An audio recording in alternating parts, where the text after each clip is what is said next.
With his ability to eat and absorb anything, Kim isn't afraid of much, whether it's a dragon or a demon lord. As long as he can devour them, Kim converts them into a source of personal power, absorbing their unique abilities. He then transforms those abilities into his own unique skills, determined to become the strongest being there is. So what's Kim's journey going to be like? In a world where everyone has at least one ability, Kim is no exception. He can comfortably eat anything. He spent a long time figuring out how to adapt to this unique power, and eventually he mastered it. Thanks to this handy skill, he found work as a poacher in Africa. One day while cleaning his gun, he got a call from a man named High Panic about a new mission. The mission was to capture a Godzilla for a general lighting. High Panic. Kim's partner was the one who set up the deal with the warlord. Warlord Zenal.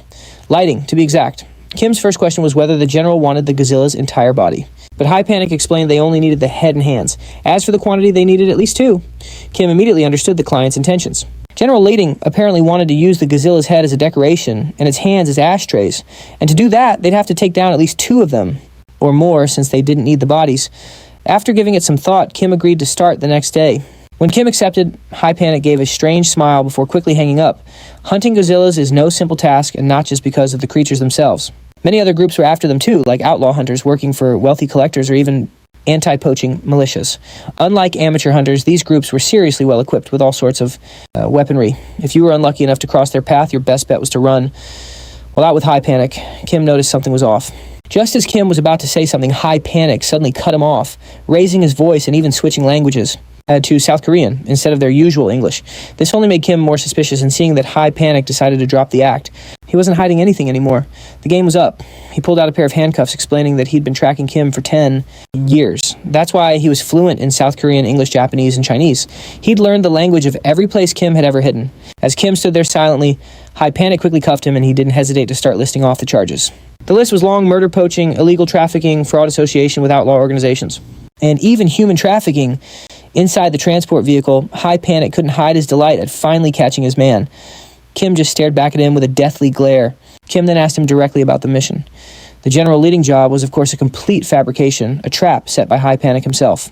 And High Panic didn't hesitate to admit it. He'd spent 3 months getting close to Kim and another 3 earning his trust. He was starting to think he'd have to keep up the act forever. He bragged that if this whole operation were a movie, he'd deserve an Oscar. While High Panic was gloating, a call came in. He was shocked to hear the person on the other end mention seeing 2 moons in the sky. Before he could process that, their perfectly fine vehicle began to shake violently. And in stark contrast to everyone else's panic, Kim remained completely calm. You see, the reason he became a poacher was because of that ability to eat anything and absorb the power of what he consumed. That power allowed him to transform. Veins started bulging all over his body, his teeth sharpened like a shark's, and his skin hardened into the scales of a pangolin. Kim wasn't just any poacher. He was an internationally wanted criminal from South Korea. To make money, he'd been involved in all sorts of crimes, from murder and illegal trafficking to fraud and much more. But his reputation really took off when he started using that money to buy and eat rare animals from all over the world. This is how Kim earned the infamous nickname, the Beast Eater. High Panic and the others in the van were absolutely terrified by Kim's grotesque transformation. They could only tremble in fear. Still, they tried to act tough and threaten him, eventually drawing their weapons. But it was no use. They were all sent flying. With a single swipe of Kim's arm, to this day, no one knew the real reason why Kim hunted and ate so many different creatures.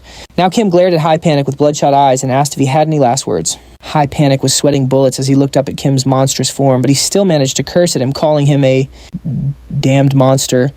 That was his last mistake. Kim finished him off in an instant. Hearing the commotion in the back, the driver grew suspicious. But before he could even ask what was going on, a massive hand grabbed him. His fate was sealed. The vehicle crashed into a tree, a complete wreck. A moment later, Kim emerged from the blood-soaked van, his clothes in tatters. When he looked up at the sky, he was stunned. There, hanging in the night sky, were 2 moons. Kim realized he had been transported to a place that wasn't Earth. In this new world, many creatures possessed special skills and were known as monsters. There were monsters that looked like animals from Earth, like buffalo, but also orcs and dragons. Closing the book, Kim looked down with amusement at the creature at his feet. He quickly transformed and made short work of it. Kim was determined to become the strongest in this new world. Remembering his past, he recalled being backstabbed by his partner and captured by the police, only to escape the transport van and find himself in Model. 2 moons hung in the sky, and he instantly knew this wasn't Earth.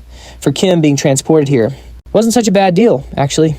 He thought back on his long list of crimes, which had made him a wanted man by everyone from the United Nations to local police and countless other organizations. So, ironically, he might actually find some peace here.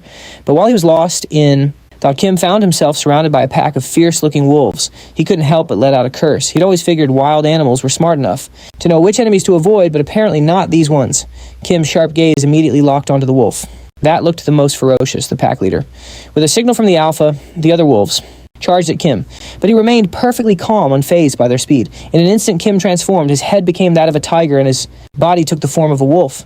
The once aggressive pack was now completely terrified by the sight. Their instincts screamed at them to run. Even the alpha wolf was stunned. It seemed like they were ready to let Kim go, but he wasn't feeling quite so generous. His body flickered, and in a flash, he was right behind the alpha.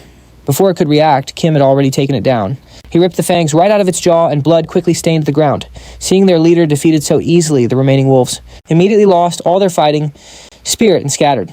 This would be Kim's first meal in this new world. He tried to use a tiger's sharp teeth to tear into the meat, but it was no use. So Kim simply transformed his jaw into a hippo's to get the job done. After finishing his meal, Kim began to ponder just how strange this place was. He'd needed a hippo's jaw just to skin the wolf and to actually eat the meat he had to use. A shark's teeth. This was definitely no ordinary animal hide. Kim also had a hunch about why the wolves were so terrified of his roar. Back on Earth, science says that a roar can cause muscles to vibrate and seize up, but when he roared, these wolves froze instantly. From what he knew, for predators like wolves, a loud roar should have only startled them. He paused, his train of thought, his eyes drifting up toward the two moons in the sky. This really was another world. Could it be that his scientific knowledge was useless here during the one week he'd been here? Kim had already hunted and absorbed several of the local forest animals, like a large bear with 2 enormous arms and a snake that he wasn't quite sure was poisonous, along with a deer whose antlers were as sharp as knives. They were all pretty similar to animals on Earth, except for those few strange features. With that, Kim started his hunt again. He figured this world must have some kind of system, maybe even technology, that was completely different from Earth's. He was determined to find the answers on this journey. After transforming again, Kim quickly discovered there was someone else nearby. He hoped to get some information from this person. He used a massive transformed hand to get the man's attention. Kim's ability to mimic the body parts of creatures he had absorbed wasn't an all-powerful ability. It definitely had its limitations. The main condition for transforming a body part was that it had to be a corresponding part. For example, he could turn his hand into a bear's claw, but he couldn't turn it into a crocodile's jaw. He also couldn't use parts from species like lobsters or bees, since their body structures were completely different from a human's. Furthermore, Kim couldn't stack transformations. For instance, since he was currently using an eagle's head, he couldn't speak in a human language.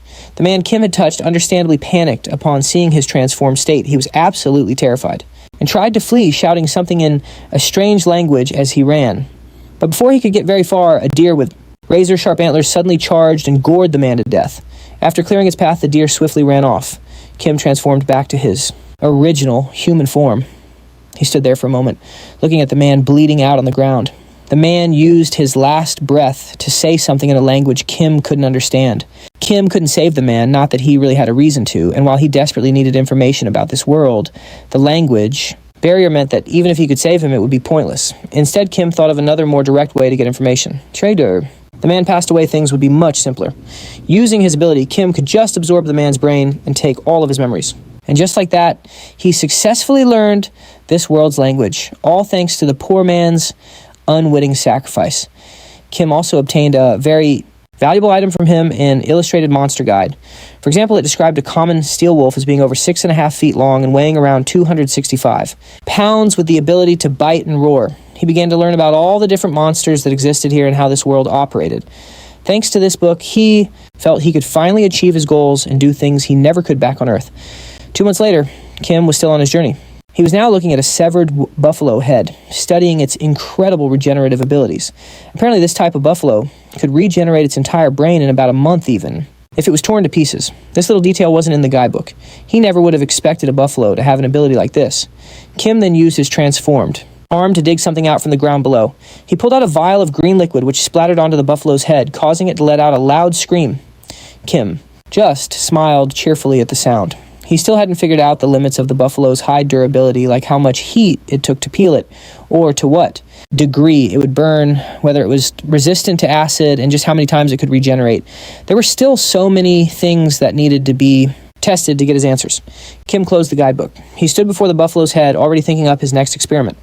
Meanwhile, to the north of the Great Tree Forest, the home of the Ophonis tribe, a self-proclaimed warrior appeared before the chieftain. This warrior was there to report on their assigned mission.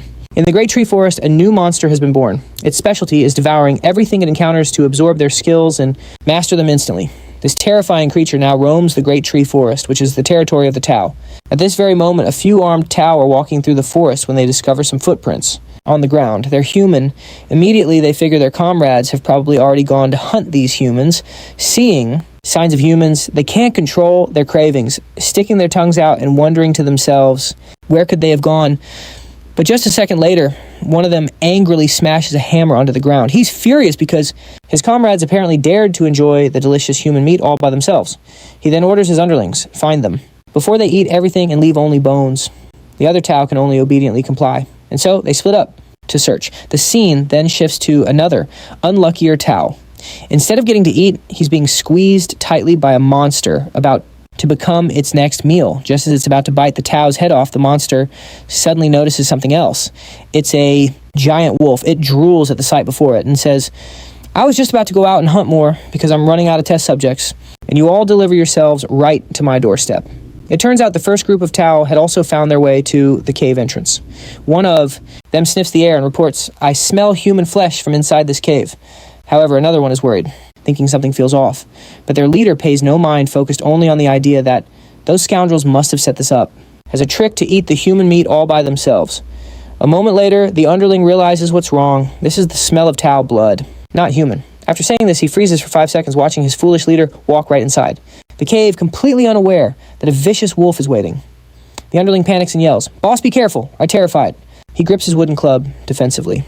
Unfortunately, before he can even act, the massive wolf delivers a punch that sends him straight to meet his ancestors. The monster thinks to itself, Tau muscle combined with the large front claws of a bear. Wow, this combination isn't bad. Thinking this, it suddenly regrets crushing the Tau. He was supposed to be a test subject, but I accidentally one-shotted him. The other underlings stammer their unfortunate leader's name. Then one of them bravely curses at the monster. Despite seeing what happened to his leader, he still foolishly charges forward, wanting to avenge his boss. However, before he can even swing his wooden club, it's smashed in two along with his arm. The Tau doesn't even have time to understand what's happening. He only sees the monster opening its huge mouth, its sharp fangs ready to bite down on him. Those are the venomous fangs of a death serpent. The best way to nullify the Tau's powerful regeneration is to paralyze them. It works instantly. The underling can no longer move. A second later, he collapses to the ground, his life gone. The last remaining Tau, who witnessed everything from the back, can now only tremble uncontrollably. He looks in terror to his side and sees his leader using the last of his strength to urge him to run. But at this point, he can only tremble before the monster's overwhelming power. Besides, the monster has no intention of letting this Tau escape. It flashes a vicious smile and says, You should go join your friends, shouldn't you? And just like that, only the Tau's terrified scream is heard as his blood splatters everywhere. We now learn that the wolf-like monster is our protagonist, Kim. He thinks to himself, over the past few months, I've conducted quite a few experiments to add information to my book. The experiments he's referring to involve torturing these Tau. The book introduced a concept new to him skills. At first, he even thought it was a guidebook for some video games, since a skills section is typically found in games. However, the creatures here that Kim has consumed use abilities similar to skills. For example, there was a wolf that could emit sonic waves and a bear with immense strength capable of hurling a boulder. Kim confirmed that skills do indeed exist, and he has figured out several important things from the results of his experiments. First, skills have no effect on creatures that do not possess skills themselves. For example, although the death serpents here use a venom skill to paralyze their prey, when he let one bite his arm, he only got a scar from the bite and wasn't poisoned at all. Second, non-skill-based attacks are still effective against opponents who do have skills. After attacking a large bear's arm with both a venom skill and his normal fangs, both were effective in poisoning and causing paralysis in the bear. This might also be why the Kim Kang wolves, despite having resistance to status effects, are still afraid of his roar. It's likely because it's the roar of a tiger, a creature not from this world. In other words, because he is from Earth, Kim is immune to their skills, but his own attacks remain effective against them. This is the secret to how Kim can become the apex predator at the top of this world's food chain, back on Earth, which is dominated by humanity. Even if he consumed any creature, Kim could never defeat mankind. The reason for this is their technology and weaponry. In our world, humanity has pushed past the limits of all living things, but it's a different story here. The human species is simply prey for countless powerful monsters.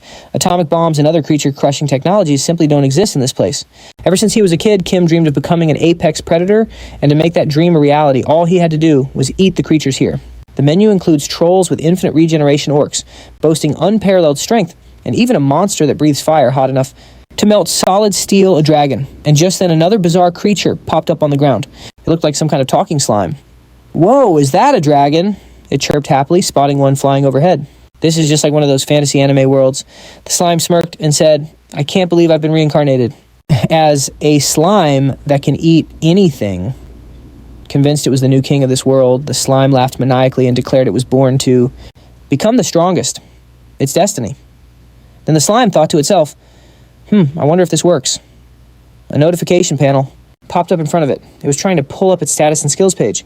The system window showed its stats level 1, stamina 1, strength 1, speed 1, and intelligence 0. There was also a note that read, "Use soul to consume anything, and make it your own." The slime gasped, "Whoa, this is exactly like an anime." Then it turned its head and spotted a small snake nearby. The slime stretched out like a net, and just a second later, it had completely enveloped the snake with its body. The poor snake was quickly digested by the slime. After finishing its meal, it let out a satisfied burp. Apparently, the food was pretty good. Then a system notification popped up. "You have consumed a viper snake. Your speed has increased by 1. You can now use the skill Paralyzing Venom. Your soul has decreased from using consume." Reading this, the slime thought, my soul went down, but it didn't give it much thought. It figured it could just find a way to get its soul back later. After all, with its main character mindset, the slime used its consume skill to devour a few more animals. It ate them right down to the bone before moving on. The only reason I was ever looked down on and had to struggle was because I was stuck with useless parents. It was all their fault. A slime with the ability to rival a monster was destined to become a monster itself. It would slowly burn through all of its soul just to become stronger, only to self-destruct in the end. The goddess of Elheim hadn't chosen him to be the main character, but to be a disposable pawn. Meanwhile, on the continent of Elheim, living under the goddess's protection, was her chosen warrior, one who followed the sacred principles of a warrior and dedicated his life to protecting humanity. The more humanity was in danger, the stronger the goddess's chosen warrior would become.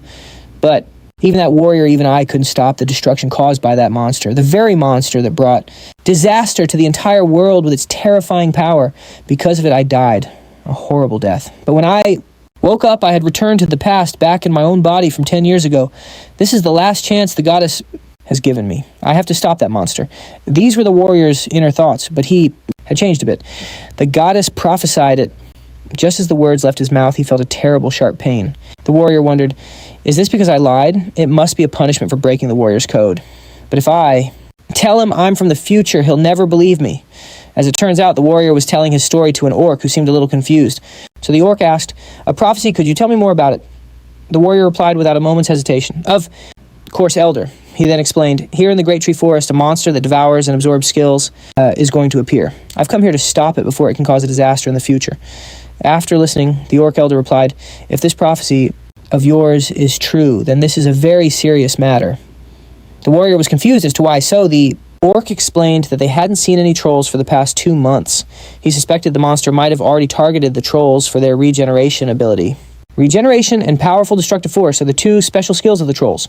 The warrior finally understood and said, "In other words, if we follow the trolls' tracks, we might be able to find the monster's lair." As he spoke, he clenched his fist with grim determination. "This time, I won't let you run wild." Meanwhile, Kim was busy studying his skill book. After a while, he closed it and thought to himself, all right, this should be enough. They all died during the experiments. Sure enough, all around Kim were the remains of trolls. However, behind him, there was one troll still clinging to life. It found living like this too painful and begged Kim to finally put it out of its misery. He agreed and decided to grant its wish. Holding up a torch, he replied, "I'll make sure you go peacefully." Kim then said a few last words. "Although we've spent all this time together, I really need to find new material for my experiments, so I will grant your wish to die just as you asked." Seeing that its wish was about to be granted, the troll was almost overjoyed, thinking, the moment has finally come. This is it. It squeezed its eyes shut, ready to be released from its suffering. But nothing happened. When it opened its eyes, it saw Kim was just reading his book again. The book mentioned that boiled troll blood can be crafted into a recovery potion, which meant he didn't have to deal with the troll just yet. Hearing this, the troll was so heartbroken, it started to cry. It disappointedly begged Kim to get it over with, but he didn't even bother to listen, completely absorbed in his book instead. The pages were filled with details about the great forest lizardman, who stood at a height of about 5 feet 11 inches and weighed around 187 pounds. Its skills included poison spit underwater, breathing, fast, swimming, and a slight resistance to physical damage. Lizardmen are an independent species living in the forest. They aren't monsters, but a humanoid race that is incredibly hostile to outsiders, capturing and killing anyone who intrudes on their territory, just like in the picture. After reading, Kim mumbled, "So, the lizardman is a hybrid of a mammal and a reptile." A sinister smile then crept across his face as he wondered, "I wonder how useful they could be." The scene shifts to a swampy area within the great forest, where several lizardmen were standing guard, each of them holding a spear. Suddenly, one spotted something in the distance. Seeing the shadow, they assumed it was a troll. They hadn't seen many around lately and wondered where they'd all been hiding. Just as one of them was about to charge over and deal with the troll for stepping onto their turf, another was suddenly sent flying. Before he could even register what was happening, the lizard man was grabbed tightly by Kim, who had transformed into a beast with a hydra's head. That monster opened its massive jaws, ready to devour the lizard man. And just like that, he was swallowed whole by the creature, without even a chance to cry out. A witness to this horrific scene asked in terror, "What in the world are you?" In the lizard man's mind, his disgust was quickly overwhelmed by pure fear. Although he didn't know what this thing was, he knew if he let it live, his species would be in grave danger. Acting on instinct, he thrust his spear straight into the monster's body. However, the gash on its shoulder, where a chunk of flesh had been ripped out, healed in an instant. The lizard man was utterly astonished that this monster could regenerate. Only trolls have that skill, he thought. Immediately after, the monster spat a glob of venom right into the lizard man's eyes. As a result, his vision was severely damaged. He could only see a blur, but what was even more shocking was that this venom was the exact same kind his own race produced. As the monster approached, the lizardman collapsed from the poison. A second later, his corpse was gone, dragged away to some unknown place. The scene cuts to our slime, who is currently eating to its heart's content. It had just finished devouring another creature. The slime let out a satisfied burp and remarked, "These orcs are nothing special. I can't believe I only gained a single level." Suddenly it noticed a cave that reeked of Kim's strong scent. What is that powerful smell? Without hesitation, the slime used the adamantite wolf's skill living organism detection. Thanks to this ability, it discovered that there were quite a few living creatures inside, and so the naive slime headed straight for the cave, not wanting to miss such a delicious opportunity. Chuckling with glee, it was greeted by the sight of countless lizardmen corpses scattered everywhere.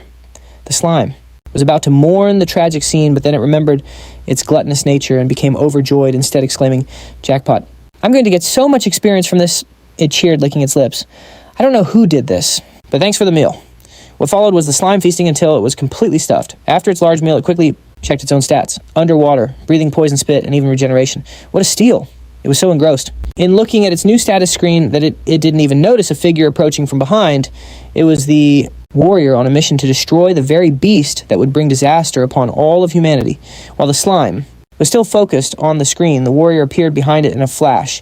Noticing a shadow looming over it, the slime turned around. It curiously asked the warrior for his identity. The warrior in turn carefully observed the creature. He had managed to find this place by following the tracks of trolls and a powerful murderous aura. But when he arrived, all he found was a single slime. However, after sensing the killing, intent radiating from it, the warrior knew instantly that this was no ordinary slime. He could sense that this creature was the embodiment of pure evil. Lost. In his thoughts, the warrior still hadn't answered the slime. It glared angrily, trying its best to be intimidating. Only then did his attention snap back, and he replied, "I am a warrior. One of a warrior's rules is that you must not conceal your identity." Hearing this, the slime looked extremely annoyed, because in this world, the warrior is the classic role that gets everything stolen by the protagonist. It then began a monologue fantasizing that the warrior, before it was just a sacrifice to help it level up. It then compared him to legendary warriors who could supposedly eat an entire dragon. In the end, it simply expressed its disappointment in him. The warrior, listening to the slime's rambling, couldn't make heads or tails of it, but from its tone, he could guess he was being insulted. The slime then turned to ask him, "Were you chosen by..." That slime really couldn't stand the goddess. It figured if the goddess was trash, then the warriors she chose must be trash too. It just kept hurling insults at the goddess and her warriors. The warrior didn't say a word, just slowly drew his sword. His eyes widened. It was clear those harsh words from the slime had gotten to him. In the past, he'd been insulted by plenty of people about his parents, but he had always decided to let it go, believing a warrior should be forgiving. But this slime had insulted the very goddess who created the continent of Eom, and that was something the warrior just couldn't let slide. Seeing him trying to hold back his anger, the slime felt incredibly smug. It kept on taunting him. The warrior then slammed his sword into the ground, making a loud crash that even startled the slime. His expression darkened with rage. "Shut up," the warrior roared, making the slime jump in fear. The warrior's easygoing attitude was completely gone. In its place, he radiated a majestic and threatening aura. The slime was finally starting to feel a little intimidated. It gritted its teeth, refusing to back down because in its mind, it was the main character. Still, it couldn't stop the beads of sweat from pouring down its face. Pushing down its fear, the slime smirked and started to needle the warrior. I wonder what kind of title I'll get for killing a warrior. So then it summoned all its courage and yelled, "Even if I don't get a title, I'm still going to devour all your skills." Hearing this, the warrior was taken aback for a moment. The slime suddenly ballooned to a colossal size. It opened its massive mouth and lunged, trying to swallow the warrior whole, but the warrior wasn't about to be defeated so easily. He quickly sidestepped, dodging the slime's attack. At the same time, he swung his sword. The warrior's blade sliced off a chunk of the slime's body right after he used his magic to completely disintegrate the severed piece. While casting his spell, the warrior watched the slime's reaction closely. He was sure that even for a slime, once a piece of it is gone, it can't regenerate what was lost. The slime was in agony from losing a part of its body, but it still tried to act tough. Don't get cocky. Then it activated its super regeneration skill to restore its body. Once it was whole again, the slime boasted, "This skill is basically a game hack." The warrior once more raised his sword, determined to put an end to this growing menace. "Begone, you monster of destruction." As the warrior shouted, he began to channel magic into his sword. The slime didn't quite catch on to what the warrior was doing at first. The skill he was using was called Absolute Judgment. A massive wave of power shot directly toward the slime, giving it absolutely no room to escape. It could only scream in pain. With his animal-like head, Kim couldn't speak human languages. But after he ate a lizard man, he found he could speak just fine, even with a reptile's head. Apparently, the body parts of a mammal and a reptile were actually compatible. How fascinating, Kim thought, feeling like he needed more test subjects. So he made his way to a nearby river where a group of lizard men were working. When Kim approached, looking somewhat similar to them, one of the lizard men mistook him for one of their own. But Kim was noticeably larger than a regular lizard man. The leader of the lizard men, however, was sharp enough to see that Kim was no lizard man. It immediately let out a cry, ordering the others to attack. Right on cue, 2 spears flew straight at Kim, but they didn't leave a scratch, and he was more than ready to fight back. Kim spat a glob of sticky liquid into his palm, then viciously smeared it all over the lizard man's face. The instant the liquid made contact, it began to dissolve the lizard man's face, making it shriek in agony. The other lizard men saw their comrade get attacked and furiously charged at Kim. But before they could get close, the horrible screams made one of the advancing lizard men freeze in its tracks, completely stunned. It looked like it had just realized something terrifying. Trembling, it muttered, "Oh no, crimson light." All it could do now was watch as its comrades were taken down by Kim, one after another. And now he was slowly walking toward that last lizard man. Before it could even think to run, it was grabbed firmly by the neck. The lizard man thrashed, trying to break free and cry for help, but it was already struggling to breathe. It trembled, trying to make a fist, but finally went limp as its strength gave out. Meanwhile, back at the battlefield, the powerful energy from the magic formation that had hit the slime vanished, leaving only faint wisps of smoke. After a moment, the warrior turned and walked away. Suddenly, the slime dropped from the sky, landing right where the magic circle had been. But its body was completely battered and had shrunk significantly from the warrior's last attack. The slime painfully dragged its body toward a nearby cave. It knew it had to recover, and fast. However, after taking such a massive hit, the slime's powers were much weaker and its recovery speed had slowed to a crawl, and so it began muttering to itself, "Model." While muttering curses about the warrior and still fuming, the slime was looking for a snack when a figure appeared at the cave's entrance. It was Kim. When he saw that the items he'd brought back were completely gone, he became incredibly furious and started yelling, which was so intense it actually intimidated the slime. Despite its fear, seeing a meal served right up to its mouth, the slime simply couldn't hold back any longer. It leaped right onto Kim's face.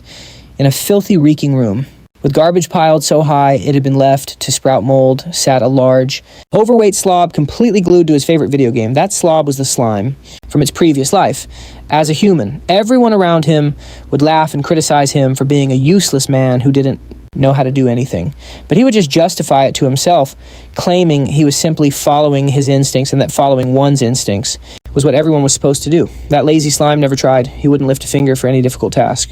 All day long, he just ate, slept, and played games, avoiding any work he disliked. Not only that, but he was also a shameless and ungrateful son. He was already approaching 40 years old with no job, making his parents work themselves to the bone to support him. Yet he acted as if he were the poor victim with parents who had failed their duties by shunning their son just because he was a bit overweight and unemployed.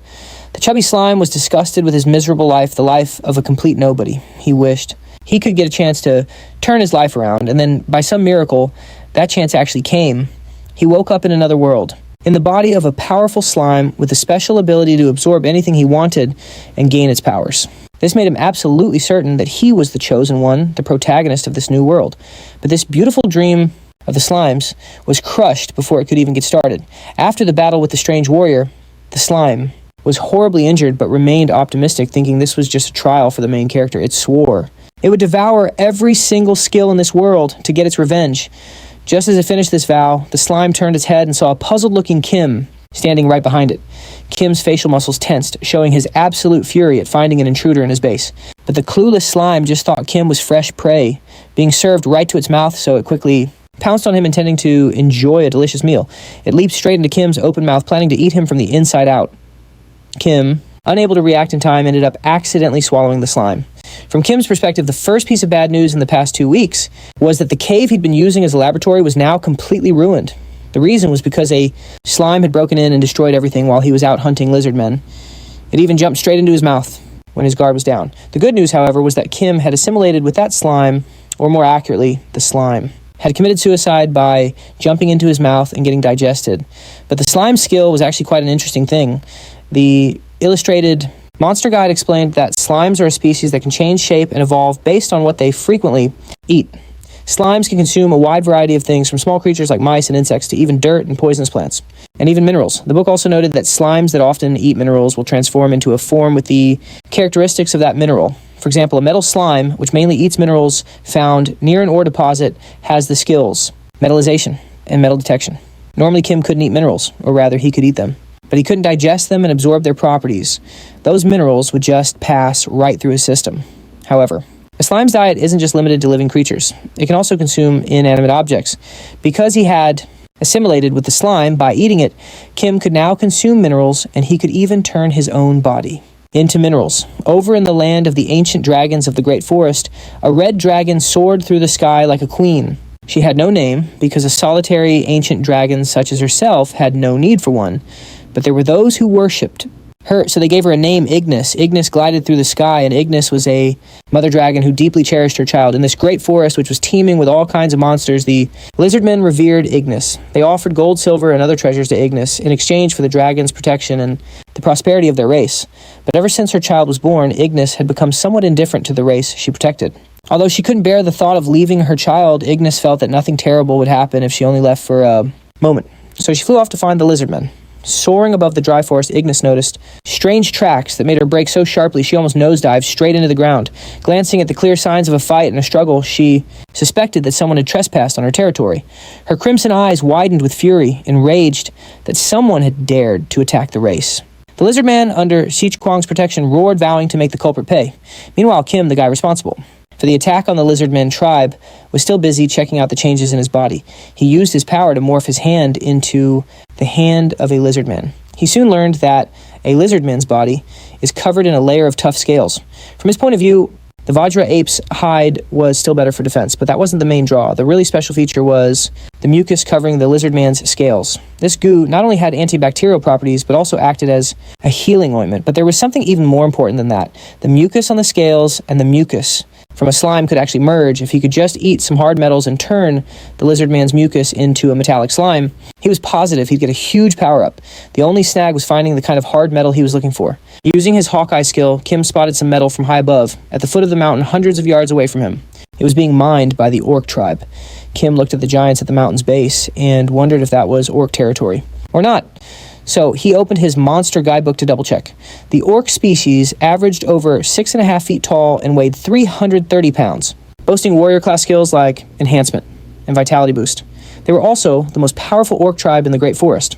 They prized dignity and self-respect, but some of them were just plain evil monsters. Looking down from above, Kim could spot about 40 large orcs. Closing the book, he figured 40 orcs was a bit much for him, so he had to figure out a way to get them to leave the mine within a week. While he was racking his brain, a dragon flew past overhead, catching his attention. From the lizard man's memories, Kim knew that the dragon had a baby. Kim had the ability to swap out the brain of an animal he had eaten to read its memories. However, if he swapped the whole brain, he'd lose his sanity. So he only ever swapped a piece of it. Inspired by that dragon, Kim cooked up a completely insane and arguably despicable plan. The mother dragon, Sich Kwang, landed with a wolf in her mouth and a stern look on her face. She tossed the wolf's body onto a pile of other animal carcasses, apparently stocking up her lair. While she was busy, her child's cry of "Mommy!" made Ji Kwang turn her head. Looking at her little one, the mother dragon carefully told her child all the things it needed to do while she was away. Nuzzling her child's head with a loving look, the mother dragon said that her little one had to wait patiently at home until she got back. But the curious little dragon watched its mother's retreating form, asking about going for a walk, practicing hunting, or when it could go outside. This, however, seemed to irritate the mother dragon. She gave her child a warning glare, telling it not to even think about going outside while she was gone. After carefully setting out food for her child, Ji Kwang went to the cave entrance. She painstakingly drew a magic barrier with countless magic circles, and once everything looked secure, she took off and flew away, leaving the little dragon in the cave. Watching its mother's figure disappear, the little dragon looked incredibly sad and scared. And right after the mother dragon left, a new danger showed up. 30 minutes earlier, Kim had been right here, not far from Ji Kwang's lair. Carrying the body of a forest deer, he wondered if he was on the right path to the dragon's nest. His guide was none other than the lizard man's memory. He mused to himself that this was all easier than he thought. Right after, he heaved the deer carcass forward, watching it slam into an invisible barrier. Just as he predicted, the barrier roasted the deer to a crisp. The reason he knew a barrier was here was all thanks to the lizard man's memories. But when he pushed his own arm through the barrier, it didn't react at all, just as he thought the barrier had no effect on creatures from Earth like him. Strolling through the barrier, Kim went straight to Ji Kwang's lair and began to slowly climb up to the dragon's cave. To the little dragon's shock, Kim successfully made it to his destination. The baby dragon saw a stranger invading its home and got nervous. Kim, however, hardly seemed to notice the little dragon. He was too busy thinking about how sore he was from climbing up so high. His current appearance was a hodgepodge of a buffalo's lower jaw, the red scales of a death viper, and a few earth animals. It was just enough to fool the dragon's barrier, and now he looked a lot like an orc. The baby dragon looked at the strange creature before it and timidly asked, "Who are you?" But Kim still paid. It no mind. The only thing he saw was the glittering pile of gold, silver, and jewels behind it. He then slowly approached that mountain of gold. Kim thought to himself that the minerals in the ore mine were nothing compared to this treasure, but while Kim was lost in his thoughts, the baby dragon crept up from behind, ready to pounce. Of course, it was too small to be a match for Kim. With just one hand, he snatched the small dragon, hurting it so badly it was on the verge of tears. Kim told the little dragon it was too loud and threw it against the cliff wall, injuring it. The poor little dragon could only cower and cry out for its mother. A week later, the mother dragon returned from her trip. After 7 long days of searching, she still hadn't found a single clue. When she returned to her cave, she was met with a surprising silence because usually her little baby dragon would come scampering out to greet her, but today there was no sign of the little one, which immediately put the mother dragon on edge. Her concern turned to alarm when she spotted her baby dragon covered in wounds, lying on the ground and barely breathing. The red mother was horrified, wondering what could have happened, but her top priority was to treat her little dragon. So the mother dragon quickly cast a series of healing spells to restore and mend the baby dragon's injuries. Once it was all better, the baby dragon leaped up to hug its mother, sobbing its little heart out. Then when the red mother gently asked what had happened, the little dragon tearfully described the intruder who had broken into their lair and hurt it. Not only that, but the trespasser had also stolen all the treasure jewels and even the food its mother had left for it. Hearing the baby dragon's description, the mother dragon immediately knew who was responsible. The only creatures in the forest with lower tusks and red skin were the orcs. Seething with rage, the mother dragon vowed that whoever dared to harm her child would pay dearly. She then let out a roar so powerful that it shook the very heavens and earth. Hiding nearby, Kim heard the roar, and a wicked grin spread across his face, knowing his plan was a success. Meanwhile, over in the orc village, a large orc was rushing to find the elder. They had found a suspicious object during their patrol, an incredibly valuable-looking sword stained with blood that had mysteriously appeared in a bush near the village. The orc elder eyed the sword suspiciously. There was no good reason for an item of this quality to be just lying in a bush. He lifted it to his nose, and upon sniffing the bloodstain, he realized it was the scent of dragon's blood. But just as he figured it out, the red mother was already charging ferociously toward the orc tribe. Her face was a mask of pure fury as she bellowed, "The time has come for you to pay the price for your actions, you vile creatures." In the dense forest, a fire suddenly roared to life. This inferno was the work of the great dragon who had just incinerated an orc. Spotting the blood on the unfortunate orc's sword, she instantly recognized it as the scent of her precious child's blood.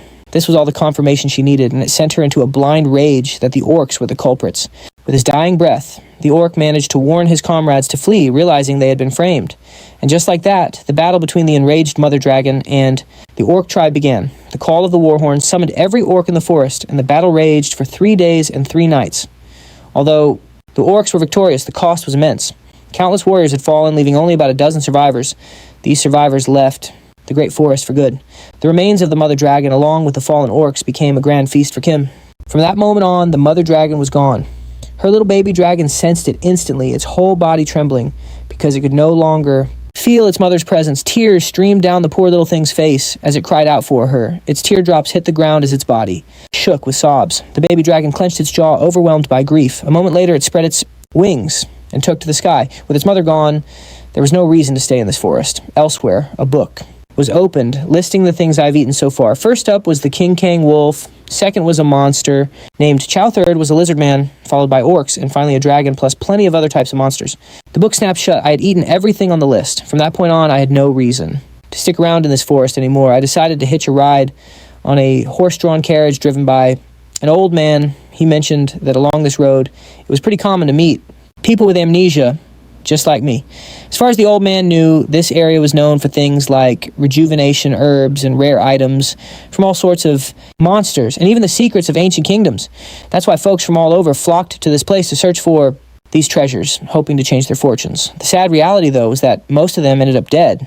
He said he'd never seen anyone as lucky as me, so he hoped I would cherish my life. Hearing this, I just nodded along, playing the part of someone who'd been injured in the forest and lost all his memories.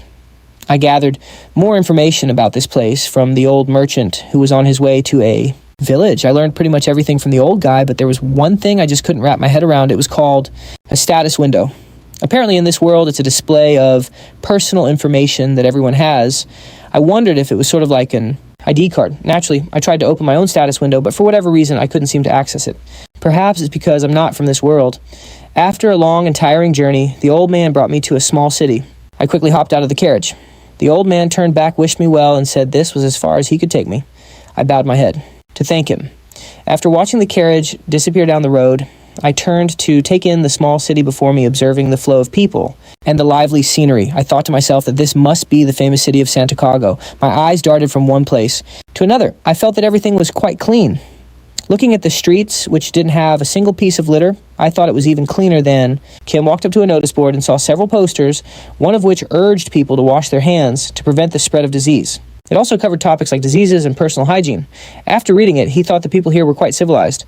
Just then, he overheard someone say that this city was unusually clean. Someone else quickly replied that it was only spotless near the palace. Their companion then added that since the second prince was raised here, it was only natural for it to be so clean. They mentioned that the second prince was the first one to introduce the concept of hygiene in relation to epidemics, which led everyone to recognize the second prince as a genius. He was only 10 years old at the time. The companion exclaimed that he was truly worthy of being a prince. He also revealed that next month, the second prince would be coming of age and would be visiting. Both of them expressed their excitement to meet the second prince.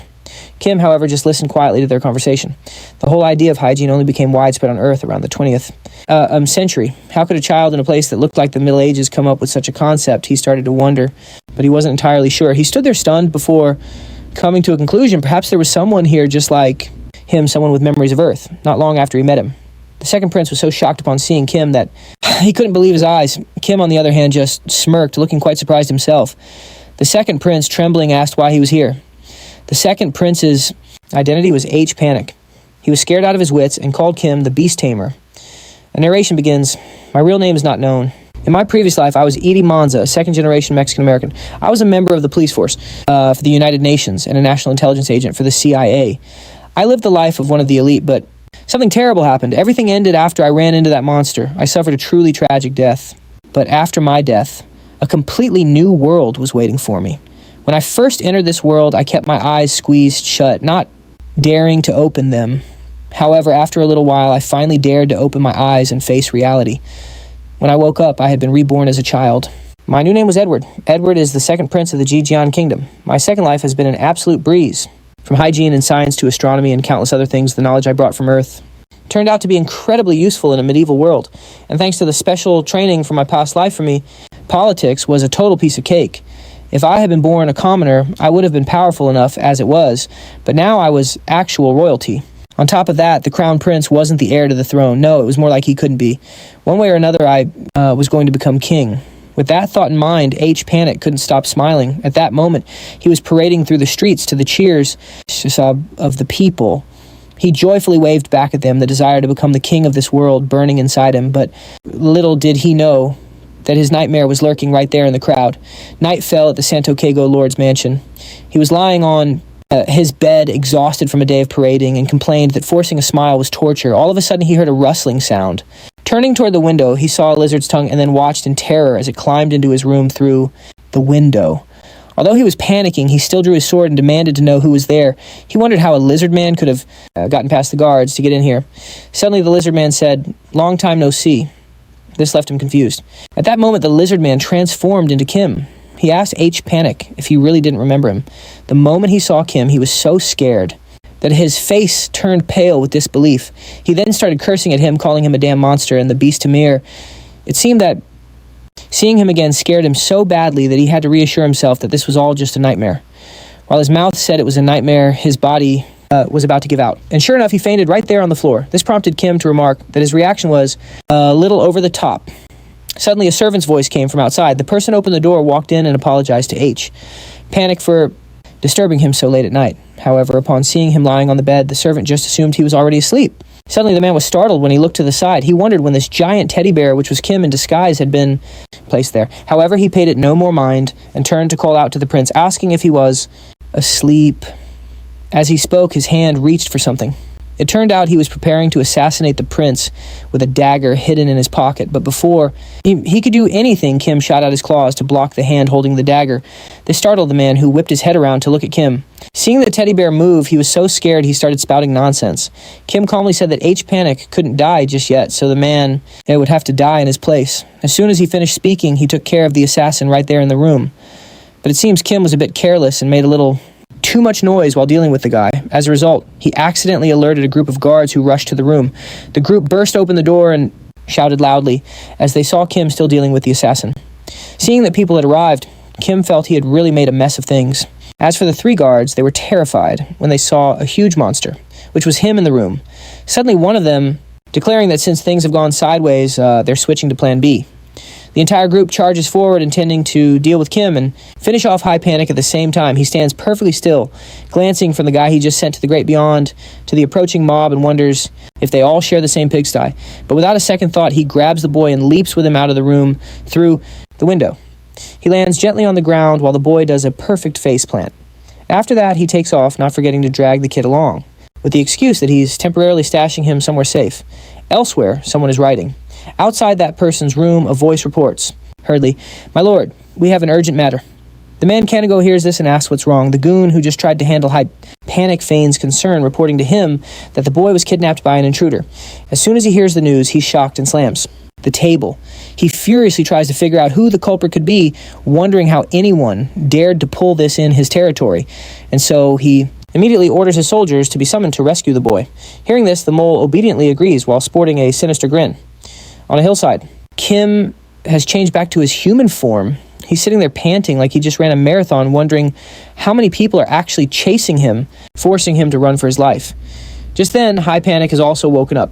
Seeing this, Kim checks on him. The boy just came to, but seeing Kim again scares him half to death. He thinks in horror, this can't be real, can it? Before, foaming at the mouth and fainting again, much to Kim's speechless dismay. Fed up, he doesn't even bother looking at him anymore. How did you get here? High Panic is surprised, not understanding how Kim could possibly be here. Conversely, Kim himself can't understand how this guy got here. His face turns cold, his eyes sharp and menacing. He growls, demanding to know why High Panic is here. At this moment, High Panic is so scared, he's gritting his teeth with sweat pouring down his face. His mind is racing. Suddenly, a thought flashes through his head. Don't tell me he's going to find out about my reincarnation and kill me again. As if reading High Panic's mind, Kim immediately reassures him. Relax, I'm not going to kill you. Hearing him say that, his face contorts in pure shock. His face is now a mask of doubt. Really promise me, by some mysterious force, he actually tries to make Kim promise. And of course, upon hearing that, Kim replies nonchalantly, I can't be sure about that, so I can't promise you anything in advance. At that moment, Kim's expression becomes even colder. He smirks, looks straight into High Panic's eyes, and says, it seems he already made him pay the price for his betrayal. High Panic immediately remembers that moment.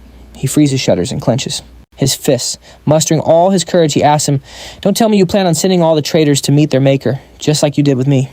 If so, then I'm sorry, but there's no way I'll cooperate.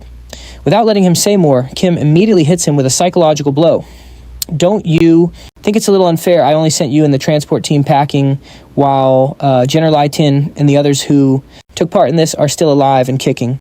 Right now you're considered dead, and I've disappeared. So who do you think will get all the rewards? Hearing that, High Panic's face darkens. As if hitting a nerve, Kim continues, "It seems like everyone else except you got promoted and is living the high life, eh?" His words seem to have pushed him to his breaking point. Veins pop out on his face. The thought of that group getting promotions and celebrating his demise makes his blood boil. Looking back at their departing figures, he can't help but feel sorry for himself. Despite working the hardest, he's the one who got stuck in the most undeveloped civilization. It's as if he suddenly had an epiphany and at the same time awakened the demon inside him. Comradeship ridiculous, forget it. I am no longer SD Manhwa. I am now Prince Sao of the Gojian Kingdom, heir to the Yomo region. After this internal struggle, High Panic makes his decision. He extends his hand toward Kim and says firmly, "Whatever, I'll work with you." As if just waiting for those words, Kim flashes a satisfied and pleased smile, raising his hand to shake on it. Even so, at this moment, High Panic is still wrestling with his own tangled thoughts. He thinks, it seems Kim's current plan is to return to Earth and deal with everyone who betrayed him. Until we find a way back, the first thing we have to do is eliminate that wretched bunch and then protect this place. From now until then, High Panic plans to use Kim as a stepping stone for his own ambitions. It's not just this guy who's thinking about his next moves. On Kim's side, he's doing the exact same thing. He's quite pleased with this because cooperating with a prince will clearly bring him many advantages. Of course, the quantity and quality of his intel will be on a completely different level than before. His face shows clear satisfaction, and what's more, this isn't a bad choice at all, especially if he knows how to return to Earth. The two are like mind readers. Without saying a word, they're both thinking the exact same thing. They will both use the other to achieve their own goals. So, to get to the heart of it, it seems Kim has told Panic the truth. He frowns. An assassination, that crazy old geezer. At this point, his side had already confirmed it. A cloth around his waist and backside, but he was truly surprised that the man could remain so calm upon hearing this. High Panic stood up and replied casually that he was so calm because he was used to these kinds of things. And now it was time to get going. However, at that moment he smiled, turned toward him, and asked if his position would be a key factor in helping with this plan, right? And what was pretty important for the near future was that both of them would be participating in the coming-of-age ceremony. Going back about 300 years, Edward the Great was the first king of this kingdom. He went hunting and stayed the night at the Kano Inn. At that time, he was wearing a blue cloak, standing next to his two guards. He was quite pleased with the innkeeper's hospitality. So to repay the innkeeper, the king bestowed upon him the title of Baron. Moreover, he looked very happy, grinning from ear to ear and giving a thumbs up to show his satisfaction. This event marked the beginning of the Santokago Hotel, and with it the origin of the powerful Kanago family line. From then on, Baron Kanago became one of the 5 most powerful families due to the backing of the royal family. And, of course, as long as the royal family's power remained, the Kanago family's status would continue to flourish. Conversely, if the royal family disappeared, the Kanago family would immediately collapse. From this, it was clear that the Baron would do whatever it takes, exerting all his strength to protect the throne. Therefore, one of the assassins in this group was certain that he would send an army to assassinate him. While this guy was lost in his thoughts, a soldier shouted loudly that they had found the prince. Hearing this, he was extremely surprised, not knowing how it happened so fast. Now the Baron also started to break out in a cold sweat. He asked the soldier if it was really true. If so, he ordered him to quickly bring the prince here. The other guy heard the Baron say that and suddenly tried to stop him because their group wasn't ready yet. The soldier then stammered that the prince had brought himself here. The other 2 men were suddenly stunned as if struck by lightning. At that moment, standing below the castle, were High Panic and Kim in a different form. Seeing High Panic, the Baron quickly pushed through the soldiers to look down. He shouted down, asking if he was okay.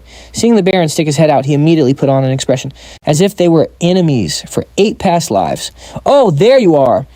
He was about to go down to welcome the prince when the prince suddenly ordered the Baron to arrest his own troops. Thinking he had misheard, he asked High Panic again, "What was that, Prince?"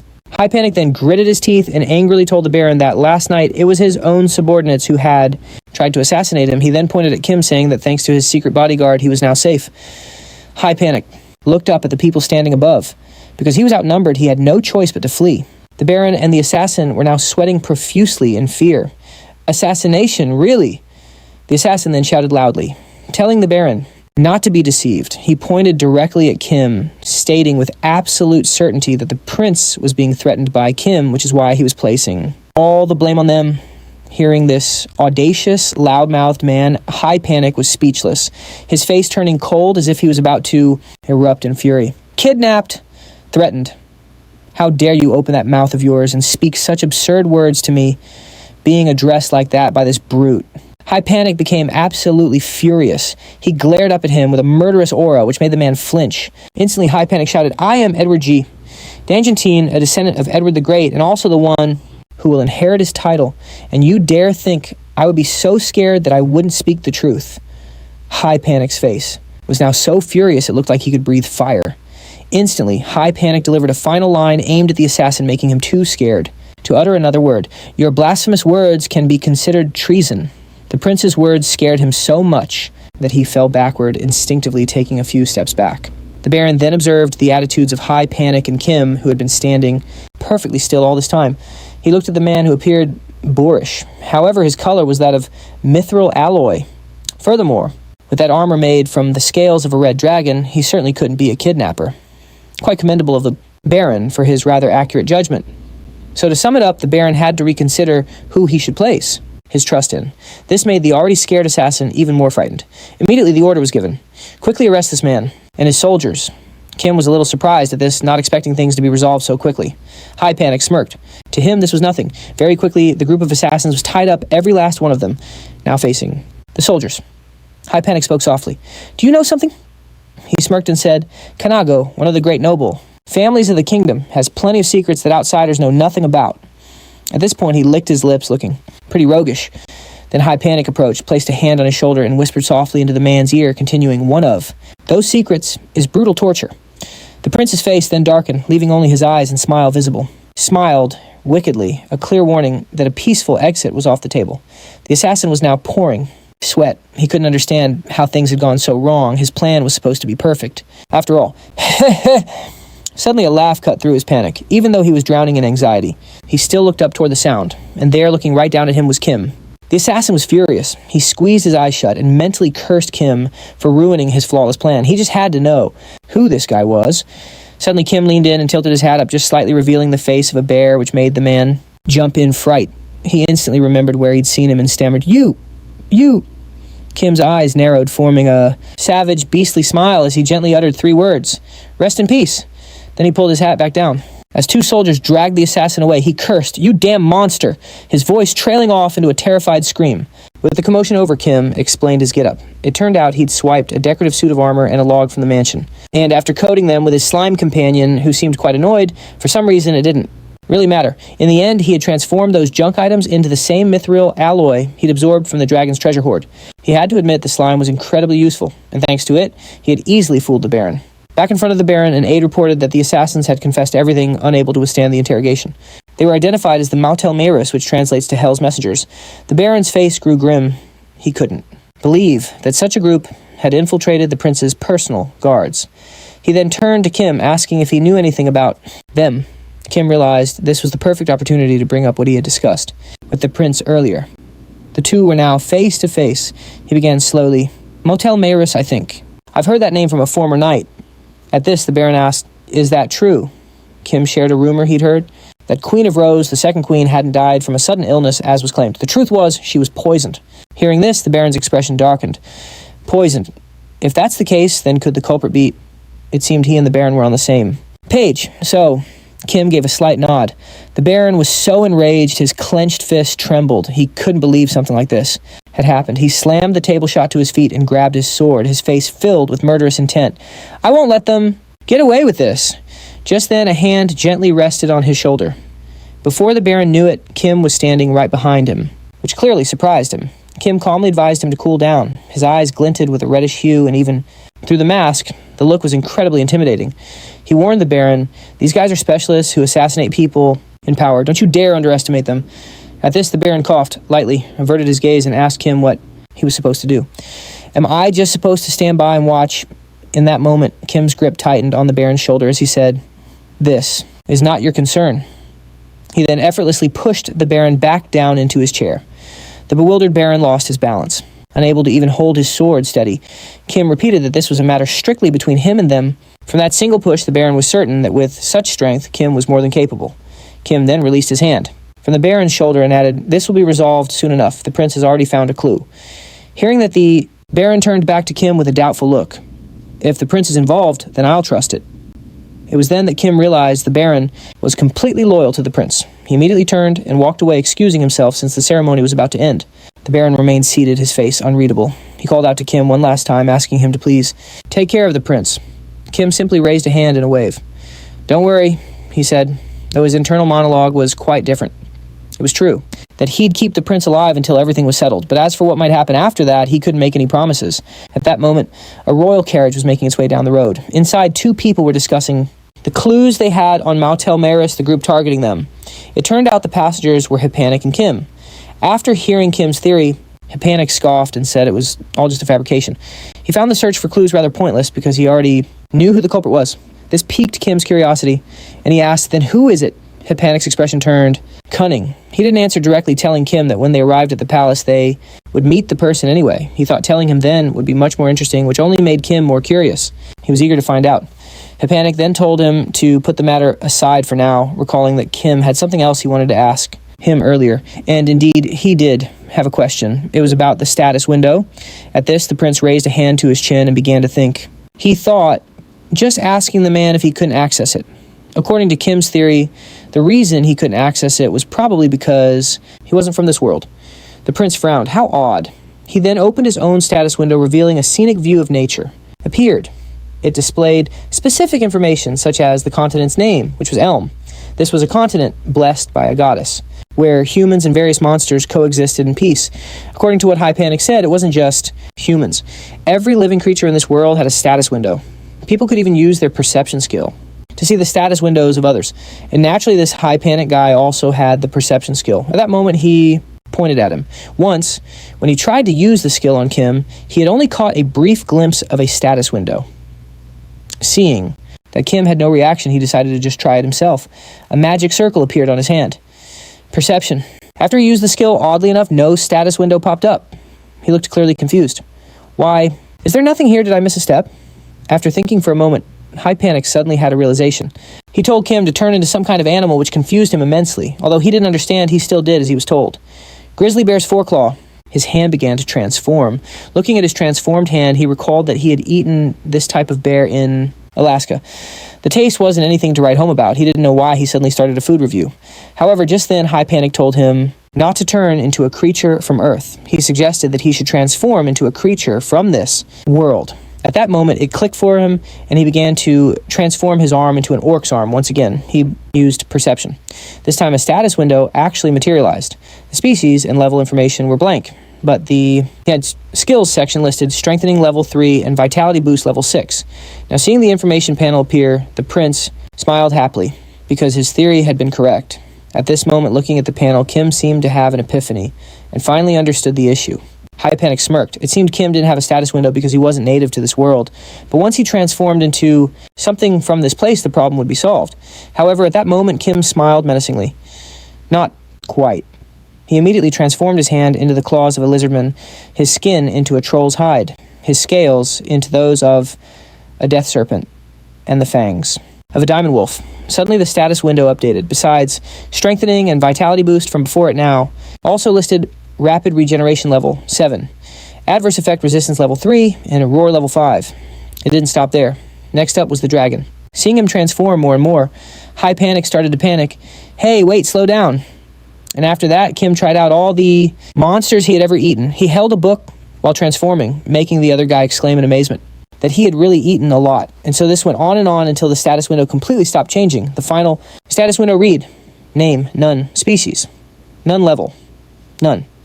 Skills, strengthening, level 3, vitality, boost, level 6, rapid regeneration, level 7, adverse effect, resistance level 3, roar, level 5, venom gland, level 10, dragon scales, level 10, adamant, level 10.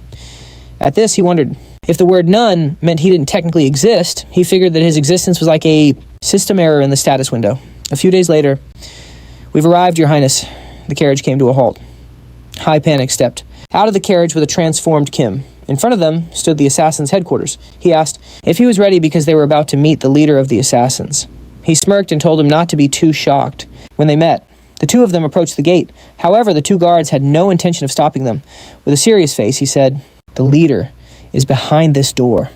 The door slowly creaked open. The moment it did, it left Kim utterly astonished. I mean, how could he not be surprised by this? Looking deep inside a figure, seated on a throne, gradually came into view. An old man was sitting there, solemnly. His expression was very intimidating. "So you've returned, my son." The reason Kim was so surprised was that this old man was the leader of the Assassin's Guild and also the king of this land. Kim and Prince High Panic were having an audience with the king. The prince spoke up. "Prince Swallow requests an audience. I have returned safely." The king tilted his head, resting it on his hand, and replied, "I've already been informed. It's a relief you're safe." Although he said that the king's face showed no trace of happiness, he was likely thinking, how did he manage to escape?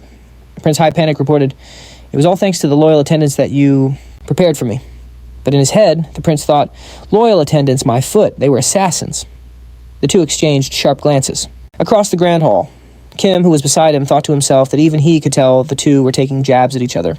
Suddenly the king turned to Kim, who was still kneeling beside the prince. "You there, you are Sir Kim, are you not?" the king asked coldly, causing the atmosphere to grow tense. This is the first time I've heard that name, and the first time I've mentioned you're his secret bodyguard. Kim could definitely feel the heavy atmosphere, wondering if this was the kind of pressure a monarch gives off. He glanced over at Prince of Panic, but honestly wasn't fazed at all. After all, for someone who's taken lives before, what's to fear? From a few kings. The king seemed impressed, remarking, "Well, he certainly has the guts of a knight." And then he turned to Hippanic. "Would you be willing to give me this companion of yours?" Hippanic didn't hesitate to shut him down. "My apologies, your majesty, but I must refuse. For two reasons." The king, intrigued, asked what they were. Hippanic explained, "First of all, he's not an object, he's a friend. I don't own him, so I can't just give him away." The prince patted Kim's shoulder and added, "And second, Sir Kim and I are the best of friends. Even though I'm the second prince, I don't have an older brother, so we've become sworn brothers." Hearing this, Kim broke into a genuine smile, gave a thumbs up, and told Hippanic, "The feeling is mutual, my brother." With that, the two of them just looked at each other and burst out laughing. The king, watching this little bromance, was absolutely furious. A vein throbbed on his temple as he seethed. "You say you're brothers?" The enraged king slammed his fist on the armrest and roared, "If there's nothing else, get out." Later, back in his room, Hippanic was practically howling with laughter over the whole exchange while sipping some wine. He was clearly delighted, winking at Kim. "Thanks, brother. You were a huge help back there." Just then, a mysterious man seemed to appear out of thin air. Decked out in a full suit of armor made from mythium, one of the kingdom's most precious resources. The prince figured the king must be absolutely fuming, because Kim had helped him finally stand up to the old man. As a reward, the prince decided to grant Kim a special enchanted suit of armor. Kim, now fully suited up, looked over at the prince and asked, "You've never actually managed to get one over on him, have you?" The prince sighed. "No. Ever since I was just 10, he's been training children from orphanages all across the kingdom." He explained that these kids didn't just learn the basic duties of a servant, they were also trained in intelligence gathering and even assassination. The king then planted these servants from the orphanages in every royal and noble household to eliminate anyone who might stand in his way. That's how the king managed to seize the throne despite being only the fourth prince. Just talking about it made Prince Hippanic so furious that he shattered the wine bottle in his hand with a curse. Gritting his teeth, the prince spat, "And that whole scheme was my idea." Watching this outburst, Kim thought to himself, "You're just like that old man, aren't you?" Suddenly, Hippanic's mood flipped, and he laughed smugly. "Because I claim to be sworn brothers with a complete stranger, he may look calm, but I bet he's panicking on the inside." Seeing the look on his face was just priceless. Hippanic was so thrilled with himself, he couldn't stop grinning. That's when the door suddenly slammed open. "Brother," a voice shouted, as Princess LNG Dangan Canteen burst in. Weighed down by a frilly, puffy blue dress, she rushed into the room and confronted Hippanic. "I heard everything. How could you be so rude to father?" Before she could get any closer, Kim stepped in her way, ordering her to stop right there and not approach the prince. The princess was outraged. "How dare you order me around? Do you have any idea who I am?" Unfazed, Kim replied coldly, "These are the prince's private chambers. You barged in here without even knocking." Still defiant, Princess Ellen shrieked, "How dare you!" Kim didn't even flinch, instantly drawing his sword and swinging it right at the princess. The blade stopped just inches from her throat, making her gasp in terror. Kim warned, "There won't be a next time." Princess Ellen's legs gave out, and she crumpled to the floor just as Prince Hippanic shouted, "Sir Kim, that's enough." The prince rushed over to his trembling little sister who was whimpering for him. "Ellen, are you all right?" he asked. The princess was terrified as Prince Hippanic gallantly offered his hand to help her up while she sobbed. He tried to soothe her. "Please forgive him. He was only worried about my safety. He didn't mean any harm." With that, Hippanic gently escorted her to the door, advising, "You should probably head back for now. We can talk some other time." The second the door closed, Prince Hippanic's entire demeanor shifted instantly. "That stupid bitch," he said coldly. Kim raised an eyebrow. "Is that your sister?" Clenching his fists in resentment, Prince Hippanic told. "Kim, yeah. She's the one I told you about in the carriage, blessed with power from the goddess. She's the first person I'm going to eliminate when I become king. Ellen G. Dangan Canton is the youngest of the 3 surviving children of King Edward IV. 3 other siblings were eliminated during the succession contest and now rest in the royal cemetery. Since birth, Ellen has been blessed by the goddess with the ability to go anywhere she wishes. Currently, she's also hopelessly in love with Hippanic Edward Dangan Canteen. Even though they have different mothers, they're still half-siblings. Kim, who already knew this, commented, "She's nuts. Just to be clear, you have zero intention of accepting her feelings, right?" Hippanic, looking annoyed, replied, "That's not a funny joke."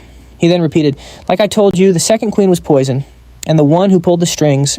She came to a tea party and forced my mother to drink the poison. That was the first empress." Remembering what happened to his mother made Hippanic burn with resentment. After all, the second queen was his mother.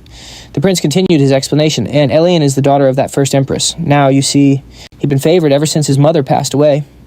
Kim thought he was finally starting to understand why High Panic was so furious. The prince had said, well, about your little sister.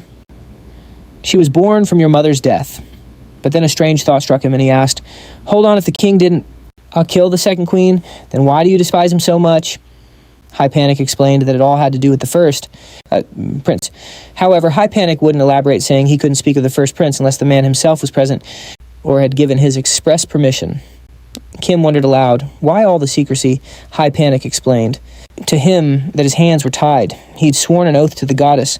With that, the prince stepped forward, grabbed his cloak, straightened his hair, and collected himself before telling Kim, "All right, let's head out."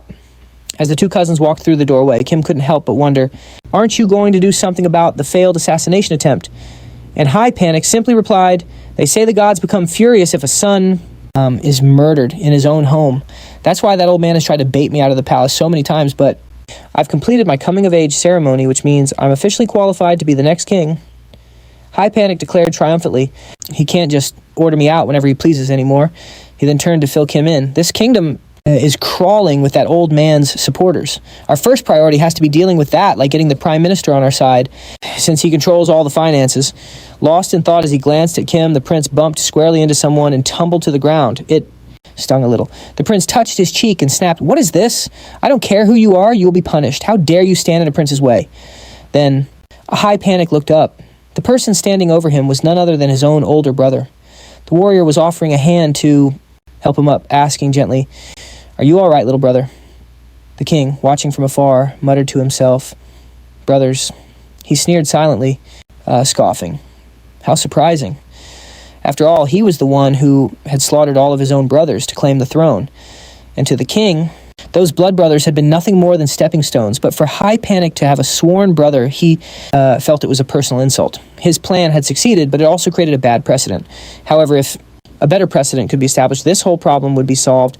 Those who passed the screening test would receive a fair education based on their abilities, allowing his eldest son to one day rule the kingdom properly.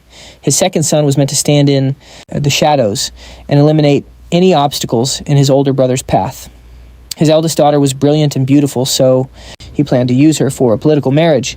But contrary to his grand designs, the abilities of his eldest and second sons both far exceeded what was necessary. The second son was so cunning that he wanted to eliminate even those who had been stripped of their rights, while the eldest was so righteous he chose to become a warrior for the goddess instead. And the eldest son of the Gorgon royal family vanished just like that. Now, only the violent, cunning second son and the prim and proper eldest daughter were left. The king clenched his fist in a fit of rage.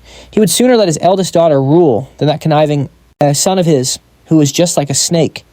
He cannot be king. High Panic eyed his brother with a wary expression, but then suddenly remembered his status was different now. High Panic quickly bowed to the warrior before him, and the warrior greeted the prince in return. "Since this is a serious matter, we should proceed to the audience chamber together." Kim, still playing the part of a soldier, followed behind. High Panic surprised that he was getting to see the goddess's chosen one, a man who had forsaken social status for a life of righteousness and kindness. So that's the eldest son. If he has the goddess's protection, he must be incredibly strong. The warrior's presence alone spoke volumes about his true abilities. He followed them to meet the king, thinking to himself that this warrior could definitely be an obstacle to his plans. The warrior stood alone before the king on his throne. The king was flanked on either side by his children and several other nobles. He shot High Panic a glare. "You're here again, I have no desire to see you." The prince, not to be outdone, glared right back. "I didn't want to come either." The king quickly smoothed over his expression and welcomed the son who should have been king. "Welcome, a warrior. Our kingdom welcomes you with open arms." The warrior promptly replied, "Thank you, your majesty." The king then inquired about the serious matter he wished to discuss. The warrior didn't beat around the bush and got right to the point. "Yesterday you received the power of the holy light from the goddess." The moment he finished speaking, everyone in the room was left speechless. The power of the holy light. The warrior continued, "I've already received confirmation from the church's saintess, and I'll be embarking on an expedition for 1 week. I would like your army's support. Of course, I will grant you leave to go with them." The king fell, silent for a long moment. High Panic angrily slammed his fist on the table, cursing under his breath. He muttered in dismay, "It's ruined! Everything is ruined! That blasted technique the Demon King right when we were about to make our move." A confused Kim asked, "What on earth is going on?" High Panic then remembered that Kim wasn't familiar with the local lore. "It's a creature completely red with a horn that's both long and sharp. They're a species that is hostile to humans, and their king is called the Demon King. Under the command of the goddesses of the two races have always been locked in a delicate balance of hostility. Whenever the scales of power tip too far to one side, the opposing goddess will create a hero for the other side. But if that power gap doesn't close, it just makes the hero even stronger and diminishes the power of the holy light. The thing about the holy light is it means that even if someone were to judge the king of another race, the gods would not punish them. Usually the Demon King would get the same treatment as any of the goddess's creations, but a hero wielding the power of the holy light can actually destroy the Demon King." Once the explanation was over, Kim was still completely lost about what the big deal was. She panic-balled his fist, totally baffled that Kim still wasn't getting it. So he had no choice but to explain further. "The moment the holy power of light descends, humanity will be pushed into a corner. As a royal, once I have my coming-of-age ceremony, I'm obligated to go out and fight. Yet, for the kingdom's honor, that darn old man is going to send me straight to the battlefield. And even if I make it back alive, those negotiations we had will be shot down!" Hey Panic cried out in despair. The very next day, just as he predicted, the king ordered H Panic off to the battlefield. And with no way to refuse, he had no choice but to obey. The king, meanwhile, was happily praising his son. He announced in front of everyone, "I never expected him to value honor and duty so highly. I can finally see the makings of a true prince in him." Then he smirked, pleased that he'd gotten his way.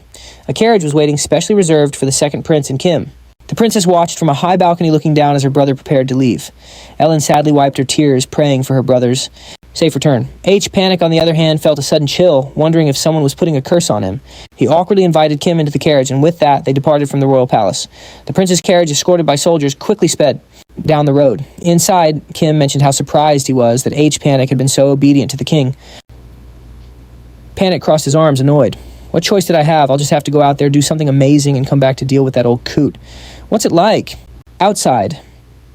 Kim closed his eyes to concentrate, sensing that while everything was quiet, a plot was brewing. He detected one man slowly making his way toward the carriage. H Panic was furious. "That darned old man, he just couldn't leave me alone. Could he give me his position?" "On the right, to the rear, heading for the back wheel. Looks like he's planning to break through our defensive line." Kim asked if he should take the guy out now. H Panic immediately replied, "No, don't. If our defensive barrier breaks, the Kazvan formation will weaken too." Just then, the man swung his sword at the carriage. A magical protection ward shattered his sword. It seemed like the guy didn't even care and just moved on to phase 2. His allies immediately started chanting a spell, "Vibe on." The carriage driver, seeing that the preparations were complete, made his move, but before he could do anything, the sound of something shattering came from behind them. Before anyone knew what was happening, they saw several men get knocked unconscious. Everyone was shocked. What in the world is going on? Flames suddenly slammed into the carriage wheels with a loud bang, then one after another. They hurled fireballs at the prince, but just as one of them was about to launch another, his target was magically swapped with his own comrade. That poor guy was instantly engulfed in flames, screaming in agony. The caster, seeing what happened, quickly stammered an apology. Meanwhile, inside the carriage, a massive black shadow suddenly materialized. It sported 3 enormous horns, and its blood-red eyes did not look friendly at all. Kim transformed into his beast form and stepped out of the carriage. Hey Panic, meanwhile, stayed put, trying to look proud, though his eyes betrayed a hint of panic at the sudden transformation into a monster. Kim just said, "For now, I'm on your side, so you better get used to it." The two of them then stepped out to face the soldiers who had been stirring up all this trouble. One of the soldiers was stunned to see a monster appear out of nowhere. Kim took a deep breath, gathering his energy, then let out a mighty roar at the men and their horses. Just as he'd planned, the horses freaked out. A soldier immediately cast a mind-calming spell. The panicking horse instantly became quiet. The man standing behind him seemed worried when he saw the Major use that spell, but the Major didn't care, telling everyone to just focus on the mission. He said he'd fix the soldiers' minds later. "I'll take the lead," he declared, drawing his sword and charging forward. The rest of the fools followed, rushing in like moths to a flame. A fire ignited inside Kim's mouth, and he unleashed a torrent of flames on the group, who clearly didn't know their place. The leader was instantly burned to a crisp. Kim chuckled to himself. "So this is Dragonfire, huh? The power is pretty impressive, and it looks like I can use it again once something called MP is fully restored. Yeah, using these giant forms is way better than fighting head-on." The soldiers in the back were furious, seeing their major taken down so easily. Another idiot stepped up to take his place, shouting that he was going to kill Kim. He swung his sword right at Kim's shoulder, but instead of drawing blood, the blade simply chipped. Kim then grabbed the horse by its tail and tossed it aside. The rider went down with it, hitting their head hard. Seeing that things were going south, the others decided to retreat. "Fall back. We have to get this intel back to the battalion," one of them yelled, not forgetting to pray that their major would somehow make it back alive. Just as he said that, the man running beside him was incinerated by another blast of dragonfire. The attack was so fast, it was faster than the eye could see. What was that? A quantum ray. 2 beams of light shot out, piercing through the last 2 escapees. Kim wondered what kind of magic that was. H.A. Panic didn't hesitate to answer. "My special talent is light magic.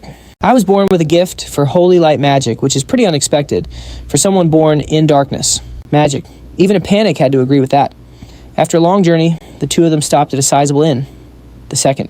Prince and he had a meal together there. Kim complained that if Panic hadn't refused to travel with the hero, none of this would have happened. Panic wiped his mouth and replied, "If I traveled with the hero, they'd never get a chance to kill me.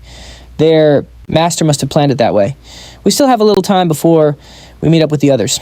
Then he asked him, "Do you have any other questions?" Kim thought for a moment and said, "It's about the power of the holy light. Wouldn't that be unfair? To the demon race, harming the goddess's chosen hero is considered treason. That's my second question. I'll get straight to the point. You're allowed to kill a hero who's been granted the power of the holy light. The goddess is extremely fair, which means the power of the holy light grants total immunity. Even if the hero is killed, the demon king won't be convicted. However, that has never actually happened." He started picking his teeth. "Perhaps if the demon king killed the hero, humanity would end too. That means we're just too weak." Kim smirked, mumbling to himself. "A battle for survival. Huh, my life isn't so different." Panic frowned, confused. "What's with that smile? You're acting like you're not even part of this war." Kim calmly replied, "Well, I'm not." Panic started to look worried. "I hope you're not just ignoring it." Kim replied cheerfully, "Of course not. We still have our contract. After all," he sighed in relief, "at least you're a monster who gets me." Kim wondered if he was also interested in other monsters. Panic replied, "There was this one monster called the Saintess. Unlike her name, she was incredibly stupid, and unfortunately, the very person he was bad-mouthing appeared right behind him. I'm so glad to hear that, Prince. Whatever have I done?" Panic was terrified. "I hope you misheard." Angela smiled brightly, as if nothing had happened. "So, you're saying there's a problem with my ears?" Panic quickly replied, "Your ears. How could there be a problem with them, especially with that monstrous hearing of yours?" Her smile gradually lost all its humanity. "Is this an insult to saints like..." As he started to get sarcastic, "Mistaking a personal insult for one against your entire group is a sickness common among those with high status. I use those people as a lesson to keep my own judgment sharp." Angela, not to be outdone, retorted, "Most mentally ill people think they're perfectly normal. You should come to the temple because we have plenty of spells to cure that illness." And they went back and forth, arguing. Well, if the temple has so many patients, they must have had to develop some impressive treatments. The entire room suddenly shook, as if from an earthquake. It turned out to be Angela's fist, slamming into Panic's chair. This made him flinch. She was furious and demanded they go outside to prepare his funeral. Panic retorted that the funeral was for her. Tired of it all, Kim put on his helmet. Quiet, he suddenly roared, startling everyone in the inn. "You didn't see anything and you didn't hear anything." In his hand, he held a pouch of gold and tossed it into the air. The crowd immediately pushed and shoved, scrambling for the gold. He walked away, cursing. "This wasn't part of the contract, you damn Panic. That girl's a saintess, a knight created from a saint, much like how the goddess creates the hero. They also use blessings and magic to create saints. However, while the goddess can create a hero in an instant, it takes them more than 10 years, and only one saint can be trained at a time because the required cost is astronomical. A completed saint displays what a perfect battle looks like, bones of blessed metal. incredibly tough magical muscles, and even superhuman abilities. Actually, I was the first one.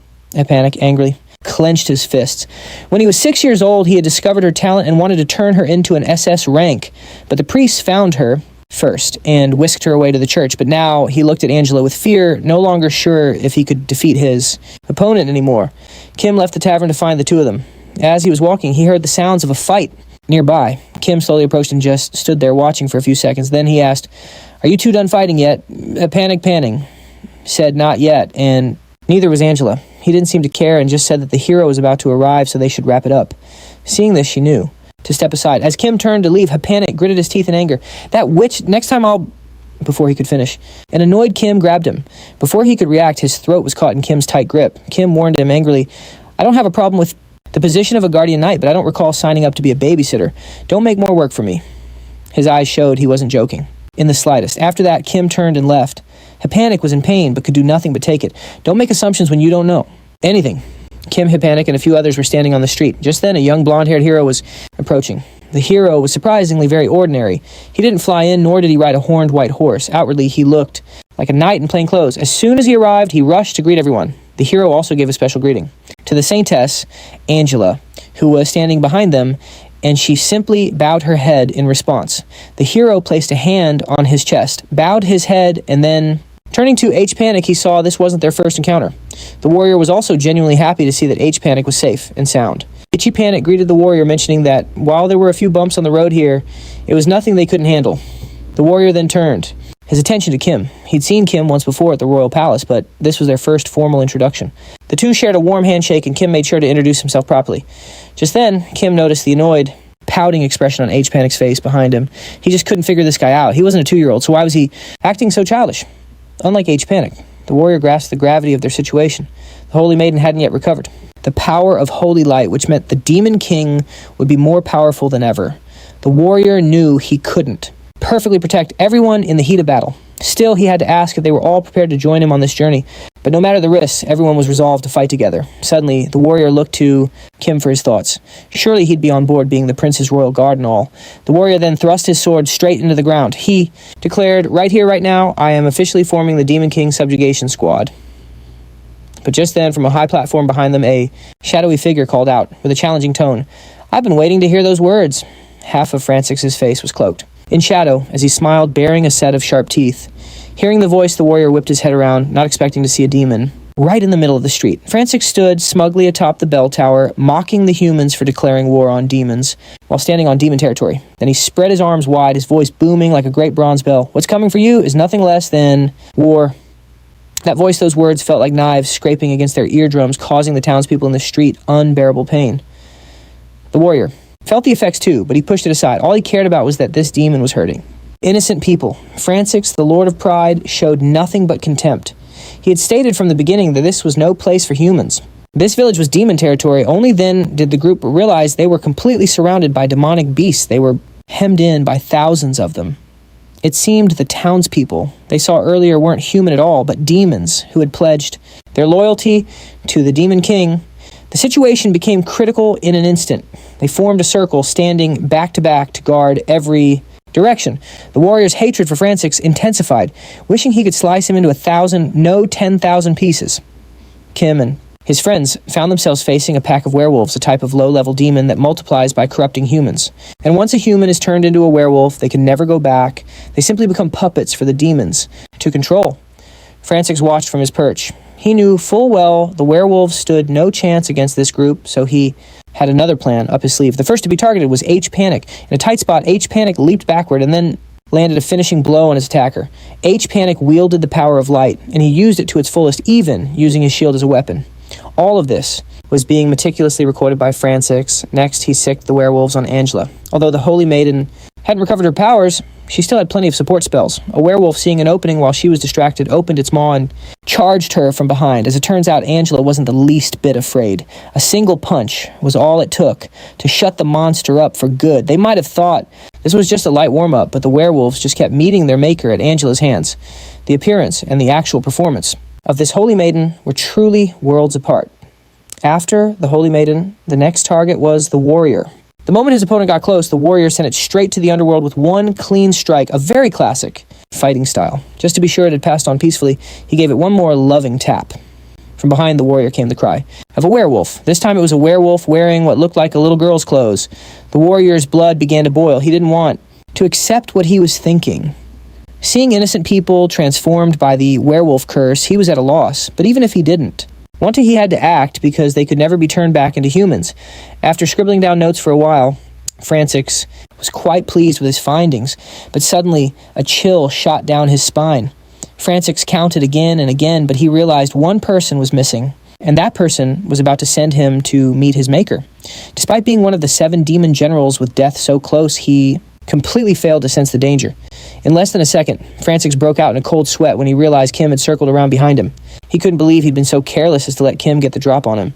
He refused to accept the truth. He was one of the 7 demon generals. He couldn't be defeated, but Kim showed zero mercy. A spray of warm red liquid shot into the air. That liquid splattered across Kim's armor. This development was instantly transmitted back to the lair of the 7 demon generals. Francis had only himself to blame for being so overconfident.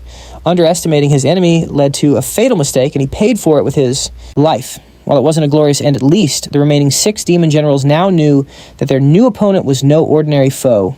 Be that as it may, the demon generals didn't seem to take that lesson to heart. Every single one of them was arrogant about what happened to Francis. It was just because he was too weak. The 7 demon generals were only a front after all. Behind them were the 4 great lords. The demon generals were confident that humans couldn't defeat them because their next opponent was just a hero held back by the goddess's limits, while they had surpassed those limits long ago. Blood streamed from the watchtower to the ground, which was covered in werewolf corpses. After defeating Francis, Kim leaped straight to the ground. He tossed Francis down, who was completely unable to resist. The warrior also sheathed his sword. The werewolves below had been taken care of cleanly. Hypanic cast a healing spell. He didn't dare look at the Lord of Pride's face. After being almost fully healed, the warrior felt completely astonished. He looked at the motionless figure on the ground. This was Francis, one of the 7 demon generals. Even though it was his first time seeing him, it wasn't hard to recognize him. Knowing he was one of the 7 demon generals, Hypanic found it a bit odd. Francis was in charge of intelligence, so his authority couldn't have been low, yet he only used weak werewolves. Was it because he was careless, or was there some other reason Hypanic couldn't figure it out? Maybe the demons didn't need this man anymore. Was the real enemy someone else? While everyone was cleaning up, Kim went over to a werewolf's corpse. The werewolf had been killed with a single clean strike to the throat. These guys were all low-level monsters. When he ate the lizard man, his compatibility with amphibians increased. Following that logic, if he ate a werewolf, would his compatibility with mammals also go up? At this point, Kim could barely contain his excitement. He really wanted to see the result after finishing them all. Meanwhile, Hypanic seemed to be stuck in his own thoughts. He kept staring at Francis's body. Suddenly, Kim, his face smudged with a bit of blood, came over and asked if Hypanic was planning on eating that guy. Hypanic was a little startled, but quickly collected himself. He reminded Kim to watch what he said, since they weren't alone. Then he pointed at the Lord of Pride. He was one of the 7 demon generals, the one in charge of intelligence. For someone like that to die so easily, Hypanic figured that maybe the Demon King didn't need him anymore, so he used this as a chance to let him fend for himself. But no matter how you slice it, information is vital everywhere. If the demons were willing to toss out their intelligence chief, then their society wasn't the same as it used to be. Hypanic looked at Kim. They were on the same wavelength. The person in a high-ranking position was no longer useful. That society must have gone through some kind of change, but he couldn't pinpoint what that change was. Kim suddenly spoke up. Maybe it's a third party. That sentence sent Hypanic's mind reeling. Kim continued pointing his hand at the second prince. The first party. Then he pointed at himself. The second party. Hypanic's blue eyes widened. He couldn't believe it. Another person from Earth. No matter how much he tried to deny it, it was really happening.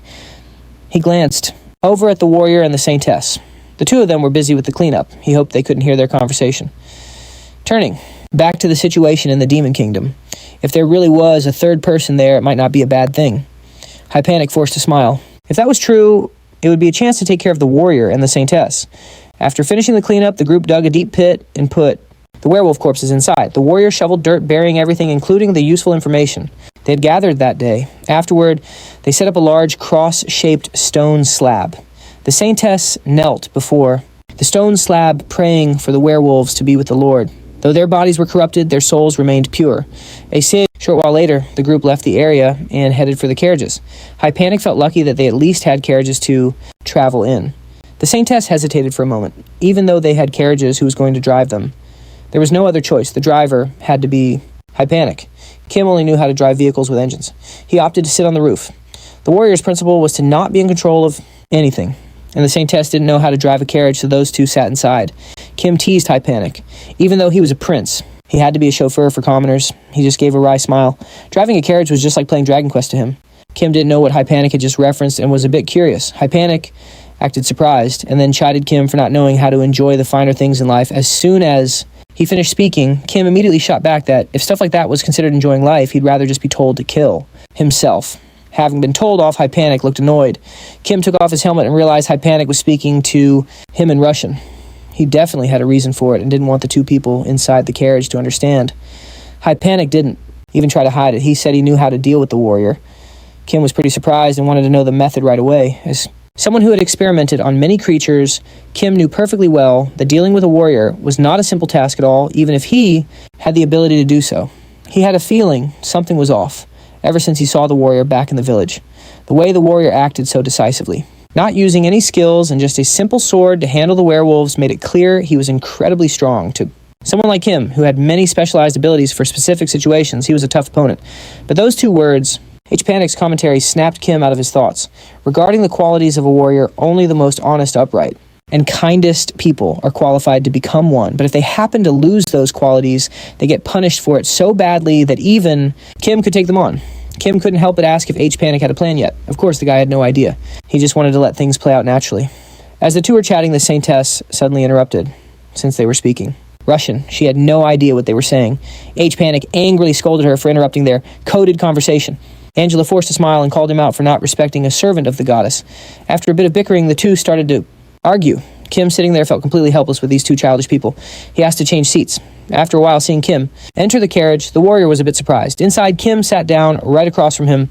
This worked out well, as the warrior also had a few questions for him. Kim wasn't surprised at all. It seemed he was already expecting this.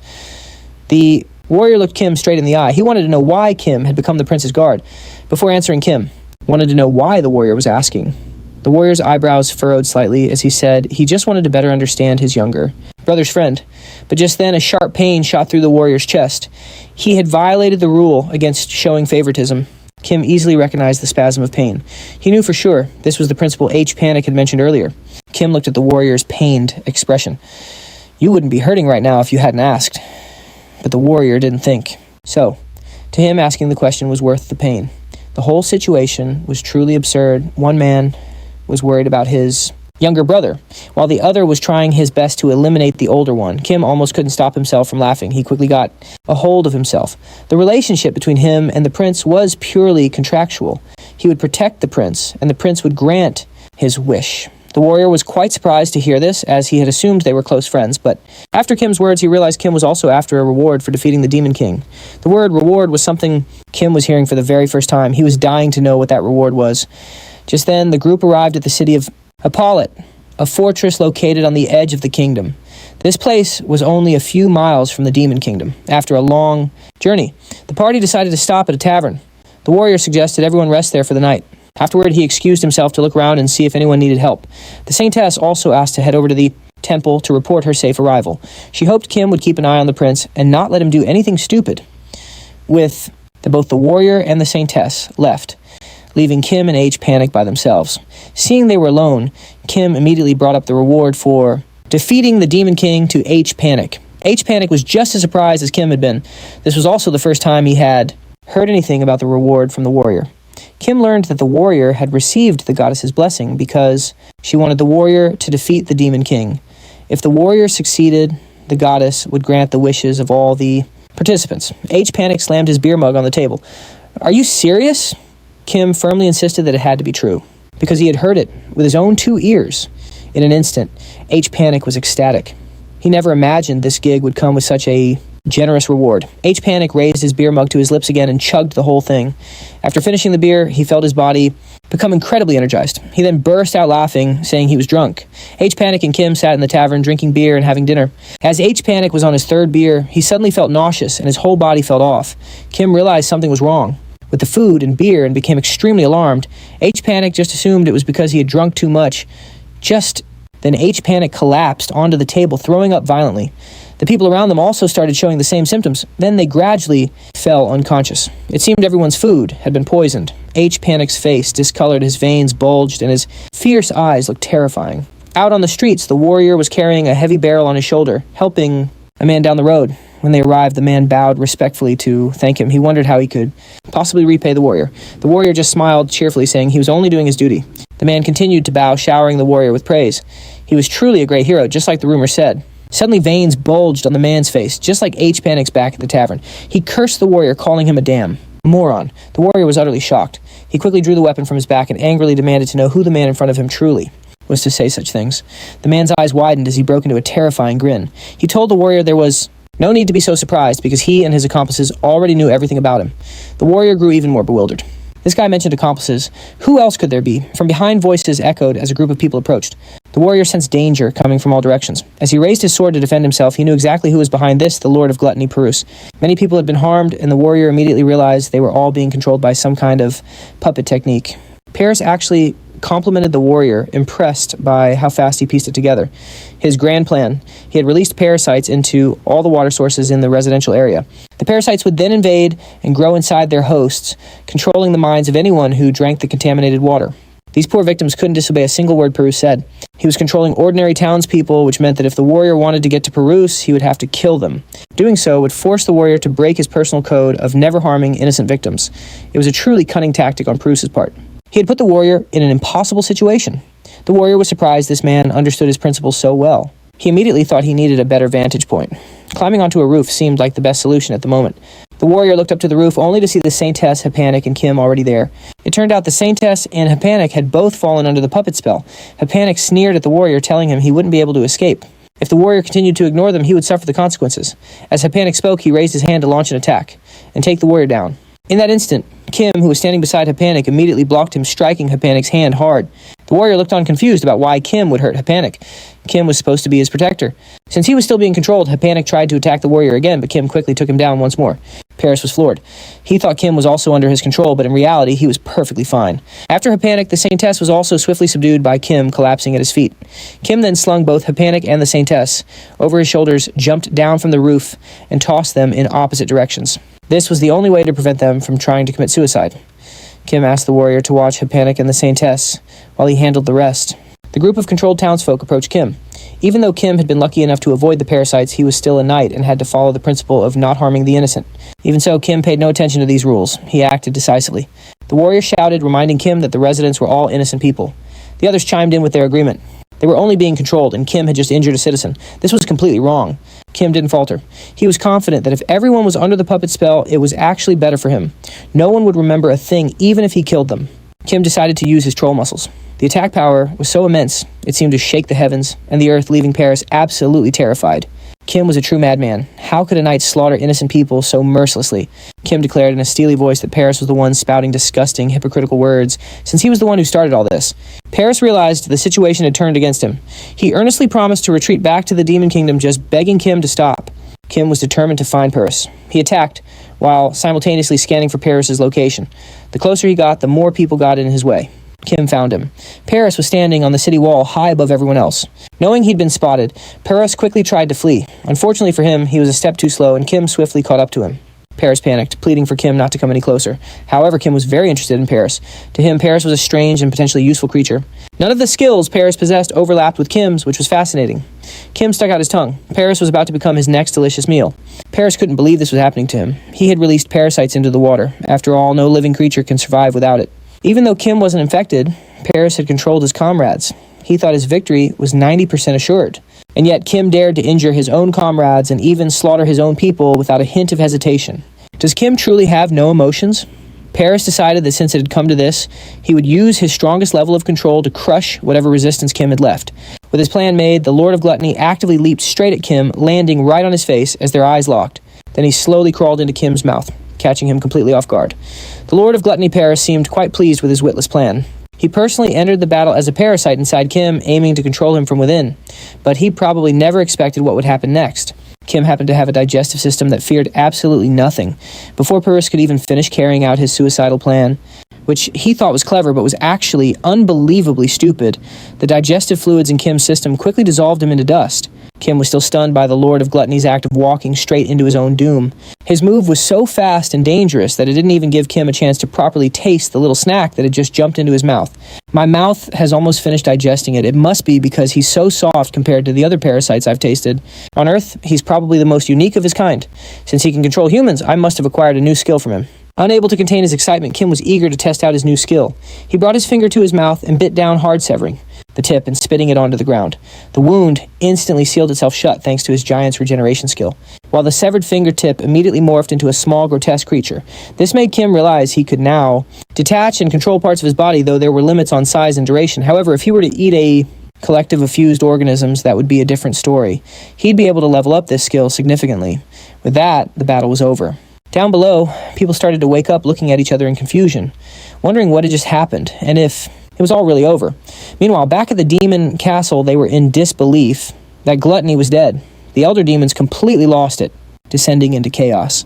That old worm is dead. Are you sure there's no chance he survived? But reality came crashing down. Gluttony had truly been sent to the great beyond. All of his experiments and parasite samples were now gone for good.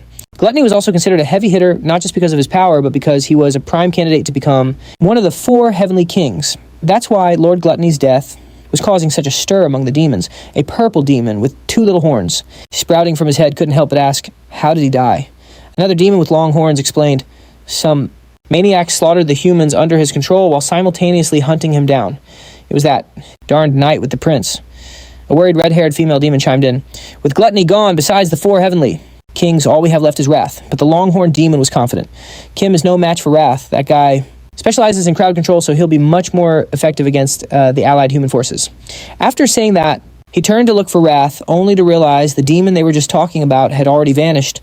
The purple demon with the little horns coughed and said, that guy bolted the second he heard about the old worm. This left the other demons at the table completely speechless. Elsewhere, the goddess's chosen knight was thinking about what Kim had done.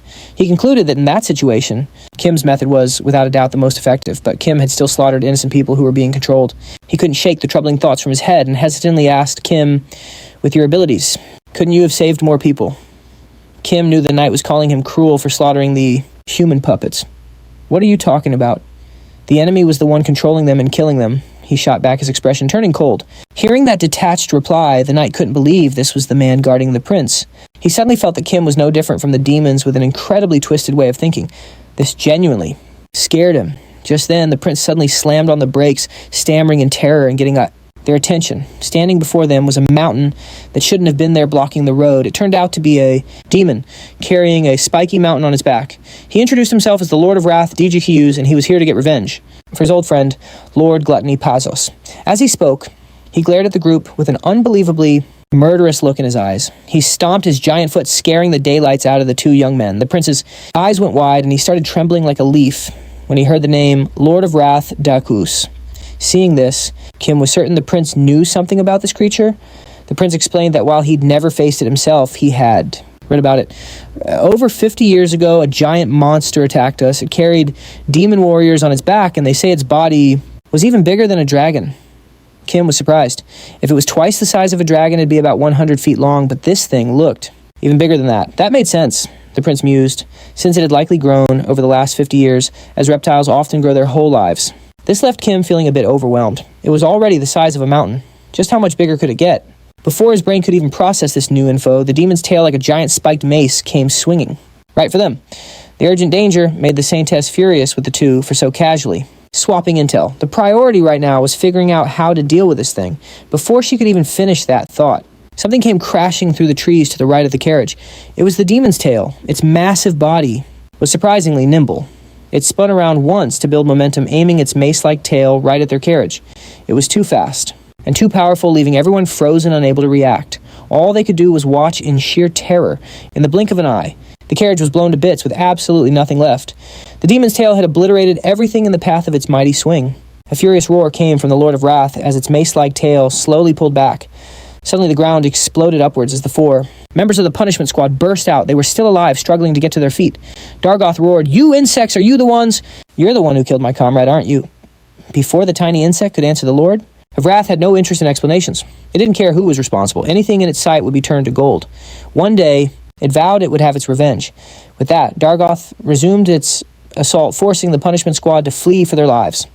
The Saintess suddenly remembered the prince's special skill and quickly called out, "Prince, you're amazing with a shield right. It's time for you to step up and show everyone what you can do." Meanwhile, the prince was busy scrambling for his life, practically crawling to get away. Hearing the Saintess, he couldn't help but exclaim, "Are you crazy? How am I supposed to stop that thing, even with the ultimate defensive skill? It won't make a difference. The only thing that matters right now is staying alive." In the middle of the chaos, the second prince suggested that the goddess-blessed warrior use a scouting tool, but this idea wasn't just bad. It was utterly absurd. The hero immediately shot it down. "Are you saying the Saintess should just use her body as a shield and try to heal through the damage? That's insane. She has to be alive to heal in the first place. One hit from that demon would completely obliterate her. How would she ever get a chance to recover?" The Saintess beside him nodded as the prince grumbled resentfully, "It's just really big, but it's not like we can do anything about it." While saying this, he was desperately trying to crawl away, dragging himself forward to escape. The three of them scattered in different directions, leaving a stunned Kim standing there all alone. He watched the three fools. For a moment then, all three of them simultaneously turned and looked straight at our boy Kim, which made him freeze up. He asked blankly, "Do I look like someone who can fight that monster?" The three stooges remained silent, staring as if they could see right through him. He finally sighed, "Fine, there is a way." His eyes filled with determination. The Lord of Wrath was getting tired of the wait, but it wasn't about to give up halfway through. This was a grudge it absolutely had to settle with this party today. It wasn't just about avenging its dear friend, but also about its own personal vendetta against humanity. In the past, despite being a powerful demon, it had been careless. During a fight, getting ambushed and left with a massive scar. After many battles, it had developed a perfect foolproof strategy. First, use a scouting skill to check for enemies. Second, completely sweep the surrounding area so that the enemy has nowhere to hide. And third, if the enemy gets close, block them. If they attack from a distance, its thick hide and a self-defense skill would be more than enough. With this method, I'm confident I'll never lose to anyone, not even the hero himself. While the Lord of Wrath was monologuing about its perfect strategy forged from its own pain and suffering, the punishment squad had also finished devising their own plan to defeat it. After hearing Kim's strategy, the Saintess was completely astonished at how a knight's mind worked. "Isn't that plan a little too cunning? It's not honorable in the slightest." She was about to object when Kim's question, "Well, do you have a better way?" left her totally speechless. Over on the other side, the hero had already steeled his resolve to fight to the very end. Even with no chance of winning, he still had to charge forward, because if he fled other towns, would be put in danger. And as a hero serving the Saintess, he couldn't allow himself to do that. With his mind made up, he charged straight toward the Lord of Wrath, sword in hand. The plan had officially begun. Kim, for his part, couldn't stand still either. He was also starting to prepare for his transformation. The goddess's holy sword was known to unleash its full power when confronting truly cruel demons. Otherwise, it was just an ordinary sword, nothing more and nothing less. A flicker of hesitation entered his mind. The Lord of Wrath's fury was born from a desire for revenge. While revenge isn't a righteous act, it can't exactly be called a malicious one either. Therefore, there was a high probability that the goddess's sword wouldn't be able to unleash its true power. So in this situation, the hero was determined to give it his all, in a single attack. However, Dargoth was no pushover. It didn't give the hero a single opening to show off his skills. Dargoth launched an attack, immediately forcing him onto the defensive. The hero thought to himself, being pushed back like this at the very start is going to be very tough. Before he could react, Dargoth leaped and whipped its tail straight at him. The blow sent the hero flying like a rag doll, but the hero wasn't just all talk. He somehow managed to survive that seemingly fatal blow, but he couldn't help but be shocked at the powerful aftershock of the strike.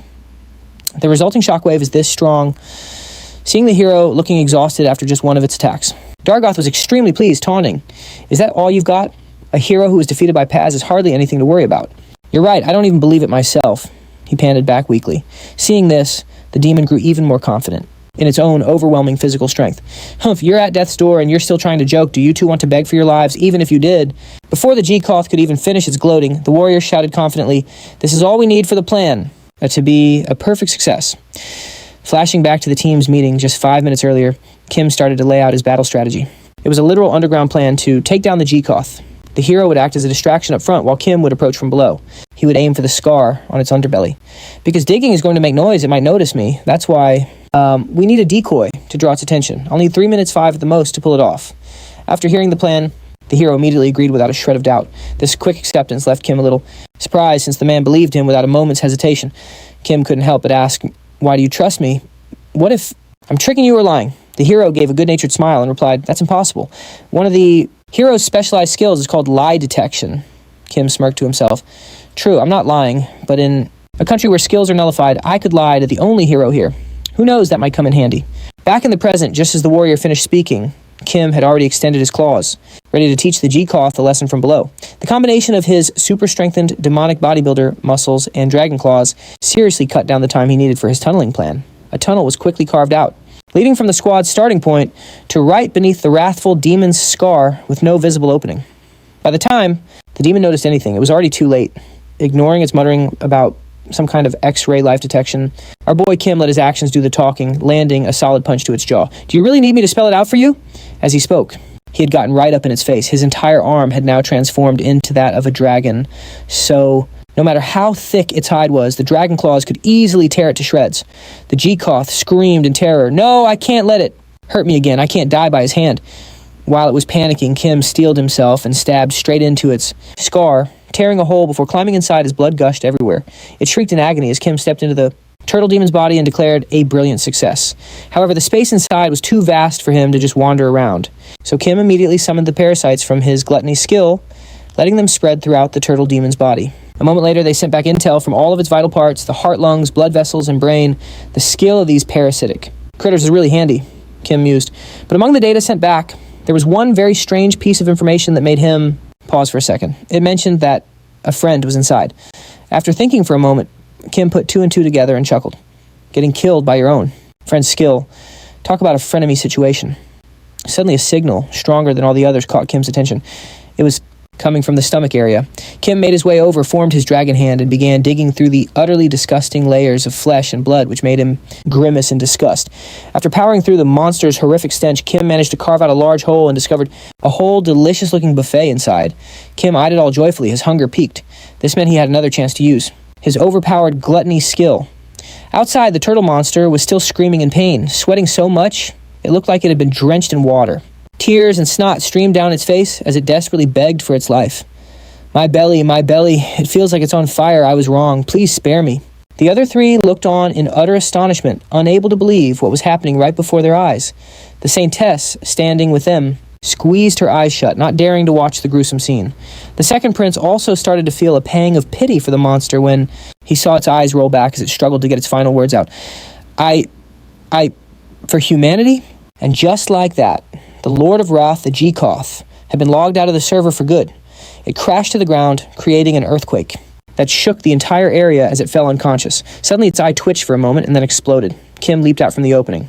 In a super cool pose, though, he also looked pretty terrifying, covered in foul-smelling blood, leaving his three companions completely speechless. The expedition team continued its journey, but this time they had to go on foot because their carriage had been destroyed. Another change was the incredibly tense atmosphere. As the warrior and the Saintess kept shooting nervous glances at Kim, he could feel the strange vibe and couldn't help but ask the prince walking beside him, "Is it just me, or is the mood a little weird today? Did something happen?"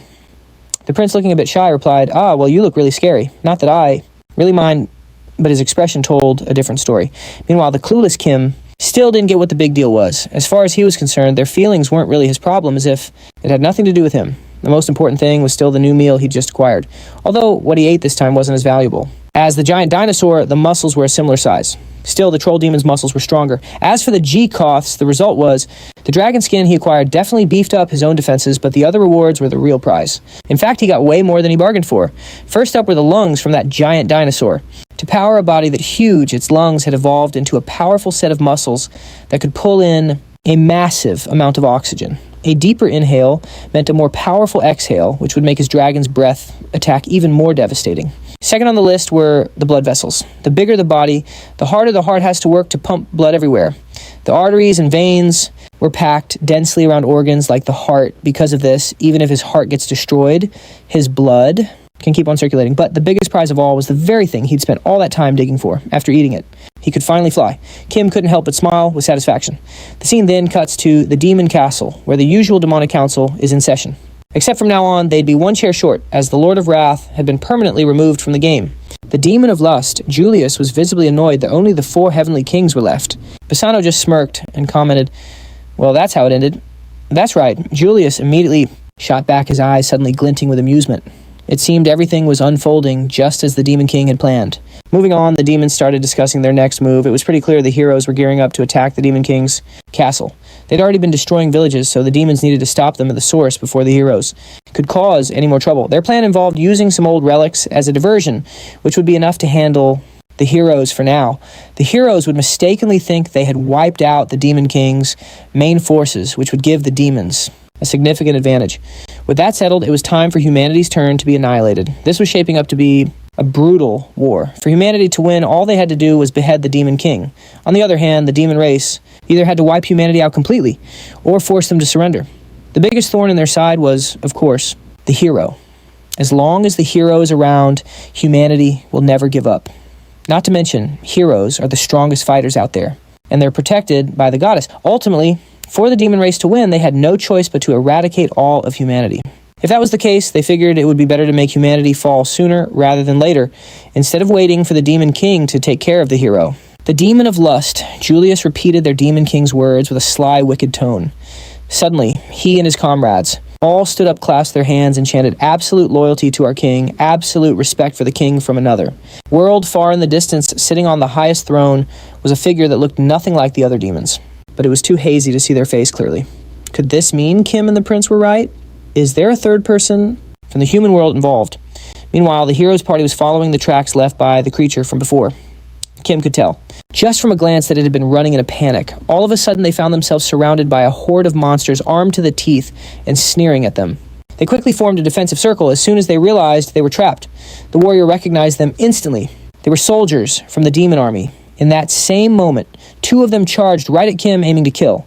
A demon's iron mace slammed into Kim's head, but he didn't even flinch, just stood there and took the hit. Then, with a casual swing of his sword, he dispatched the two monsters behind him. His friends were also holding their own against the ambush. The demon he'd been fighting let out a faint groan, muttering, "Only the castle remains intact."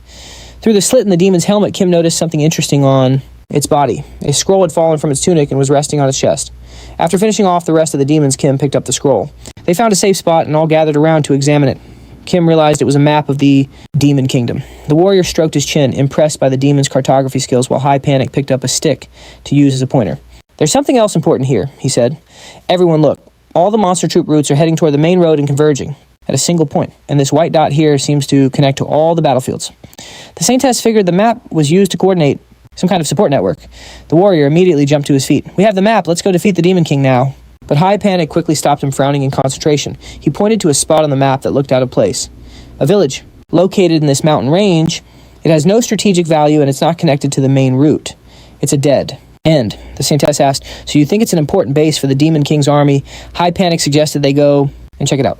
As for the warrior, his gut was telling him this place was definitely a big deal. The warrior declared that if this place was a key strategic point, they might be able to stop the Demon King's army's attack. 1 week later, they found the village. It was indeed a suspicious village. A man stepped forward to get a better look at the billowing columns of black smoke.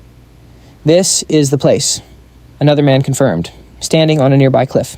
Peering down, they saw a village that wasn't exactly bustling, but it was clear no one was idle. Everyone seemed to have a job to do. Following the smoke trails, they spotted women putting together weapons, children feeding coal into furnaces, and able-bodied men constantly hauling materials back to the village. It was exactly as H. Panic had predicted they were manufacturing weapons.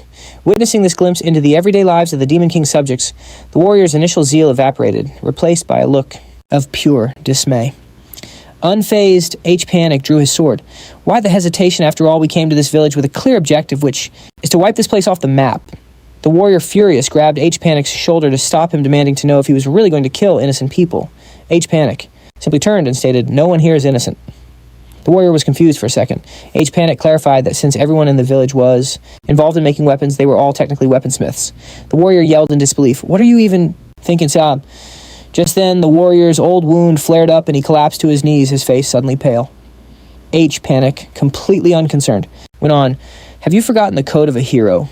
I'm just going to ask you two things." H. Panic glanced back at the warrior, who was kneeling on the ground. "Is killing these villagers an evil act?" The warrior looked up, answering softly, "Taking a life is never a good thing." H. Panic pressed him. "All right then. Is sneaking behind enemy lines to destroy their weapons and kill their smiths a righteous act?" The warrior didn't hesitate to say yes, because cutting off the enemy's supply chain would mean fewer casualties on our side. It was in that moment he remembered that a hero must always Choose the path of righteousness. Fed up with the delay, Kim stepped forward. Arguing is a waste of time. I'm moving in. The warrior watched his comrades advance, his heart heavy with conflict, wondering if killing these people was truly right or wrong. He honestly didn't know what to do.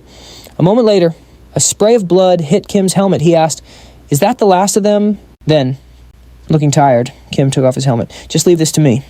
He glanced back at the warrior who was supposed to be handling the villagers who were fighting back. The Saintess was heartbroken watching the young demons fall, while H. Panic was preoccupied with consoling her. He couldn't help but think his team was full of dead weight. H. Panic stepped forward and picked up a rifle from the ground. He held it up for a closer look. "Are they really making these?" H. Panic carefully inspected a bullet, a Mauser 7.92 millimeter round, and muttered, "Who could be so cruel?" H. Panic then called out to Kim, "What's the deal with this?" Wiping a smear of blood from his face. Kim answered, "It means the demon." King has pulled this stunt 3 times now. A small smile appeared on H. Panic's face. "Exactly." The warrior, still confused, asked, "Do you two know what's going on?" H. Panic shared his theory the demon kingdom was essentially drafting its entire population. H. Panic explained that by simply teaching the people how to use a rifle, they instantly qualified as soldiers. This had to be how the demon king was forcing his people into the war, by creating this exact type of weapon. The warrior clenched his fists in pure rage. Unable to believe what he was hearing, he spun around and stormed towards the village. Meanwhile, H. Panic didn't forget to give Kim credit for his work. He suddenly handed him a map, saying he'd earned a little break. Kim unfolded it. H. Panic had already marked the next operation zone on it. He even told Kim to go get a good meal. Kim just smirked. "This is work, not a break. But I'm not complaining. This makes scouting way more convenient." Just then, a scream echoed from the direction of the village, and it was clearly the warrior. H. Panic couldn't help but smile. Everything was going exactly as planned. Over at the edge of the forest, loud thuds could be heard hitting the ground over and over, punctuated by cries of anguish. It was the warrior, tears streaming down his face as he slammed his fists into the dirt. He was in absolute agony, completely lost. The scene shifts to the port city of Stakfi, deep in the Demon Kingdom, where we meet a young boy named Midden, who is half human and half demon, struggling to haul heavy cargo. Midden was on the smaller side, so he wasn't quite as fast or strong as the others around him, who were all yelling at him to hurry up. Though he was completely exhausted, his employer tossed a small bag of coins onto the table as a reward for hauling 2 sacks of gunpowder and 10 crates of grenades. Overjoyed, Midden gave a deep bow and thanked the man profusely. Clutching the bag of coins, Midden quickly did the math. With this, he and Manon could eat, he could pay the rent, and maybe buy some supplies, but after all of that, he'd only have a single coin left over. Midden's shoulders slumped as he sighed. This day-to-day struggle, when would it ever end? Still, he managed a small smile. No matter how tough things got, he had to keep going for his little sister Manon, who called out innocently from behind him, "This tastes a little funny, big brother. Do you want to try some?" Midden had to force a smile and lie, saying he'd already eaten plenty on his way home, telling the little girl to eat until she was full. At this, Minon's face lit up. Before he knew it, Midden was back at the port, hard at work. He suddenly noticed that the sacks felt a lot lighter today than they did yesterday. It must mean he was getting stronger. A spark of hope ignited in Midden. Right now, he was just a porter at the docks, but he dreamed of one day joining the 7th Demon General's army. Midden's thoughts drifted hopefully to the future. Then everyone would know his name. Meanwhile, back with Kim, we get a little tidbit about a secondary brain. This is an organ that's theorized to have existed in the bodies of dinosaurs. Apparently, nerve impulses take too long to travel through a giant body, so to help with movement, controlling movement from the waist down. Some scholars even believe there's a secondary brain in the waist that acts as a supplementary processor. And by investigating Dagoth's torso, Kim managed to find that very secondary brain inside the dinosaur. He realized that to recreate the brains of other creatures, he'd also have to replicate their nervous systems and any unique body parts they had. The upside was he could use them instantly without practice. But Kim mused there was one small problem. He'd never actually tried anything like this before, since meddling with brains could put his own body at great risk. Still, he figured if he could master this, he wouldn't have to worry about the dangers and could even harness the power of other creatures' brains. With that thought, Kim began to transform, sprouting a massive pair of wings that let him take to the sky. And just like that, Kim, now in his full dragon form, flapped his wings and soared high above the city of Staxfee, taking in everything around him. His entire body could be transformed, with the exception of his brain. On top of that, the lizardman's slime-covered skin was perfectly compatible with his new dragon scales. He could even swap out the regular slime for a mysterious enhanced version. Kim quickly figured out its effects. It would strengthen the dinosaur's lungs and blood vessels. His marrow and blood would gain troll-like regeneration, and his muscles would swell with the strength of an ogre. He knew he was on the verge of becoming the ultimate life form. Kim let out a roar that shook the very heavens and earth. His enormous, ferocious form streaked across the sky above the port city. A small, frightened Medan looked up. From above, Kim unleashed a torrent of fire, aiming right for the gunpowder stored on their ships. Just as Medan glanced up, he saw the dragon. In the next instant, a series of weapon transport ships exploded into a fiery blaze. He was petrified. He whipped his head back toward the docks, stunned by the sea of fire as everyone around him began to panic and scatter. "Sir, a dragon, everybody run!" A terrified merman shrieked, unable to process the scene before him. He turned to flee, but before he could even take a step, Kim snatched him up in a single massive bite. Tilting his head back, he swallowed the poor merman whole. In that same moment, Medan dropped everything he was carrying and ran for his life. But even in his terror, Medan didn't forget about his precious little sister, Maizen. He sprinted toward their rented room, desperate to escape with her. As he got closer, he felt a small sense of relief that it was nearby. Medan had specifically chosen a room close to his workplace, just in case of an emergency like this. But just as that thought crossed his mind, Kim's colossal foot stomped down, completely obliterating the small rented room. A shockwave blasted outwards, forcing Medan to shield his face. Peeking through his fingers, he saw the house was now nothing but a desolate pile of rubble. A gust from Kim's wing cleared the smoke, and a horrified Medan saw underneath. The debris the honey lollipop Mizan loved so much. A tiny arm was sticking out, but the rest of her small body was buried beneath the stones. Medan screamed a sound of pure horror and rage. He snatched a sword from someone fleeing nearby and charged forward. "You damn dragon, I'll kill you," he screamed, clumsily wielding the blade. He stabbed wildly at Kim's leg, but against the dragon's scales, the sword was like a dry twig and shattered on impact. Medan was thrown backward by the force. The scene was one of total devastation. Kim in his dragon form stood amidst the inferno and spat contemptuously at the boy's naive and futile attack. The reason Kim was even here was because the map H Panic had given him pinpointed military supply factories and their warehouses. Kim figured this was probably a way to weaken the strength of the Demon King's entire army. While it wasn't his main concern, he thought maybe it would help some needy kids get a meal. He recalled the merman from before. He hadn't realized his new power was this overwhelming. A thought suddenly crossed his mind. Should I hold back, like I usually do, or no? With his mind made up, Kim continued to engulf the city in a deadly sea of fire. 10 hours after, the port town of Stax Fee was sealed off. A furious Julie asked, "Has everyone heard what happened over in Stax Fee?" He angrily clenched his fist. The incident had left his faction's military supplies critically low, and their losses were staggering. He continued, "I heard it was a dragon," before turning to the girl beside him. "What are your thoughts?" Nati, a fellow clansman, began to explain. She believed it was impossible, since the time from dusk till dawn is only about 9 hours. For that to happen, the dragon must have breathed fire at least 5 times. She argued that unless it was the legendary Lao Dragon, such a feat would be impossible. Bassanio frowned. "So you're saying the Lao Dragon is here?" Nati immediately took offense. "What's that supposed to mean?" she asked, slamming her hand on the table. "Are you questioning the gods?" Bassanio simply raised his glass of blood wine. "The dragon is definitely here, but we also can't rule out the possibility that it's just another Lao Dragon." Zygmunt cut in. "That's not what's important right now. What's important is our plan to deal with Kim." Julie agreed and looked to the other council members for their input. Zygmunt continued. "The rumors about Estafet have already spread like wildfire throughout the Demon Kingdom. In just one night, that dragon became a symbol of absolute terror. If we have the 7 great demon generals intervene and put down this threat, it will be a massive morale boost for the entire Demon Kingdom." Julius's expression darkened. "Just as I thought." Furious Nat spread her wings to leave. She decided that even if that really was the dragon, she had to teach him about the difference in their power levels. A massive difference at that. Kim, now known as the Static Dragon, had already wiped out many of the demon army's strategic locations. He devoured countless enemies, absorbing all sorts of powers. Among his many achievements, the assault on the border town was his most successful battle yet. It was the most triumphant and effective battle since the hero's party had regrouped.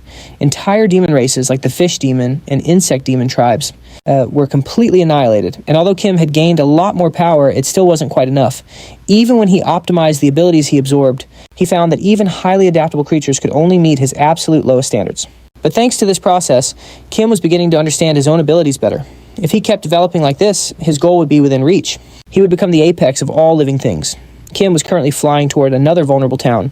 The monsters below saw his silhouette and thought he was one of the 7 demon generals. One of them looked up at the sky in terror and realized the approaching creature was the Static Dragon, who had recently become a new symbol of fear. They began to panic. They fled in total chaos. The monster who spotted him didn't get far before Kim snatched him. Kim then simply stepped down gently on the creature. It was crushed instantly. Kim tilted his head back, took a massive breath, and unleashed a fiery vortex, incinerating half the city in a single moment. An hour later, Nat arrived. She was still frantically searching for Kim. According to reports, he had been spotted at 6 different posts just an hour ago. Even without knowing what he was, she was determined to teach him a proper lesson. Nat flew closer to the smoldering ruins where the rubble below was still glowing red hot. Nat had to be cautious. It's only been 1 hour, and it's already this devastated, she thought. Nearby, Kim casually picked up. A small goblin tossed it in his mouth and swallowed it whole. Nat landed angrily beside him, glaring daggers at Kim. This vulgar beast is eating corpses, Nat thought with disgust. He's clearly a red dragon, but his body is so bizarre. Kim then stood up. On 2 legs. His draconic form was powerful and majestic, but standing on 2 legs seemed utterly unnatural. Parts of his body were also covered in tough, armor-like plating. Nat held out her hand to cast dragon magic. The technique known as Dragon's Word is a power that allows a dragon to force others to obey their will by using overwhelming pressure to instill terror. Nat roared majestically, "Stop!" Hearing her command, Kim simply glanced over, tilting his head as if to ask what her problem was. Not only did he not stop, but he also picked up another monster's corpse and absorbed it. Nat was utterly baffled. Her Dragon's Word had absolutely no effect on the dragon before her. Impossible. Dragon's Word is supposed to intimidate any dragon. Nat observed Kim carefully. The dragon was clearly very strong, but she didn't recognize him in the slightest. Seeing her confusion, Kim advised her to abandon the notion that her authority and position worked on absolutely everyone. He also casually added that if their roles were reversed, he would simply let his target do as they pleased, pressure or not. That comment alone was enough to make Nat see red. She became furious, calling Kim arrogant and demanding if he knew who she was, to dare speak to her that way. Nat's hand quickly transformed, growing larger and spikier. She was about to teach him a lesson he'd never forget. Kim turned his head and looked back at her with an expression of pure boredom. In a flash, Nat transformed into a giant red dragon, intending to crush Kim underfoot. "You foolish little worm," Nat taunted, mocking Kim's smaller size. Angrily, she raised her massive foot and sneered. "Go on, try and stomp me." Nat lunged toward Kim with all her might. She used both hands to viciously slam down on Kim's head. As Nat unleashed her attack, she screamed, "Die, die, ah," and let out a deafening roar. After a solid 10 minutes of this, Nat's arms were exhausted, but unbelievably, when she looked at the scene before her, Kim was still standing firm in a defensive posture. Nat was astonished that Kim only needed to take a defensive stance to be completely unharmed by her assault. She had never met such a powerful dragon before. Kim glanced at Nat with a critical gaze. Nat quietly observed him back. Even for a dragon, those demonic muscles and mithril scales won't be pierced easily. She judged Kim to be an incredibly strong dragon. If he was this strong, then other dragons probably wouldn't stand a chance against him. Kim rubbed his chin and thought, "I'll have to remember this." With that thought, he immediately shifted his stance to begin a new experiment destroying mithril. Nat, thinking Kim had seen right through her plan, became flustered. Seeing Kim take a new stance, Nat was certain that she had been found out and decided to press the attack. After all, his defense looked much weaker now.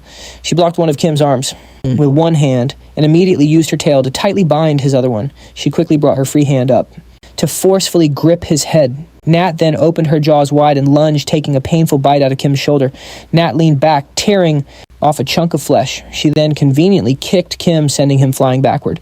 Kim was thrown a great distance as she chewed and swallowed the piece of flesh, saying smugly, "How do you like that?" For a few seconds, Kim lay there motionless. Nat was incredibly proud, boasting that her teeth could crush anything. But she didn't get to celebrate for long, as the gaping wound on Kim's shoulder immediately healed itself. Nat broke out in a cold sweat. This dragon? Super regeneration. What in the world is that Kim slowly stood up and said that since they had only just met, he would consider this the end of the physical performance test. With that, he turned to leave. "Since you are so cooperative, I'll spare your lives. Go and don't follow me." Kim's words immediately left Nat feeling deeply insulted. She roared, "Don't be ridiculous. How dare you wound my pride?" Nat resentfully declared, "I will show you the true power of the ignorant dragon." With that, Nat looked up and summoned a mass of energy, declaring, "This is the ability to halt all powers and grind them to dust." Kim, however, was completely unfazed, simply asking, "Is that so? Well then, go ahead and eat this." Nat threatened. But just then, she suddenly coughed up a deadly black liquid, and the energy she had gathered dissipated. Nat first coughed up some wriggling creatures, then violently vomited a pool of black slime teeming with dozens of squirming organisms. Both confused and panicked, she whispered, "What is this? Why is this happening?" before losing consciousness. Nat's towering figure collapsed, sprawling across the ground. Kim calmly replied, "It's because you ate a piece of my meat. Because of that, those hideous creatures are now parasites inside your body, and they will quickly devour everything." He stood tall over her motionless body and continued, "So you'll have indigestion no matter what you eat. As for what comes next, oh wait, there is no next for you." Just then a magic circle appeared beside Kim. An urgent cry for help echoed from within the circle. "Emergency danger, help." Kim glanced over. "Is this telepathy?" The voice on the other end continued to plead, "Hurry up, help us please." The scene shifts to a warrior holding a sword floating in the vast sky. "I am a hero and messenger of the goddess, and also someone from 10 years in the future.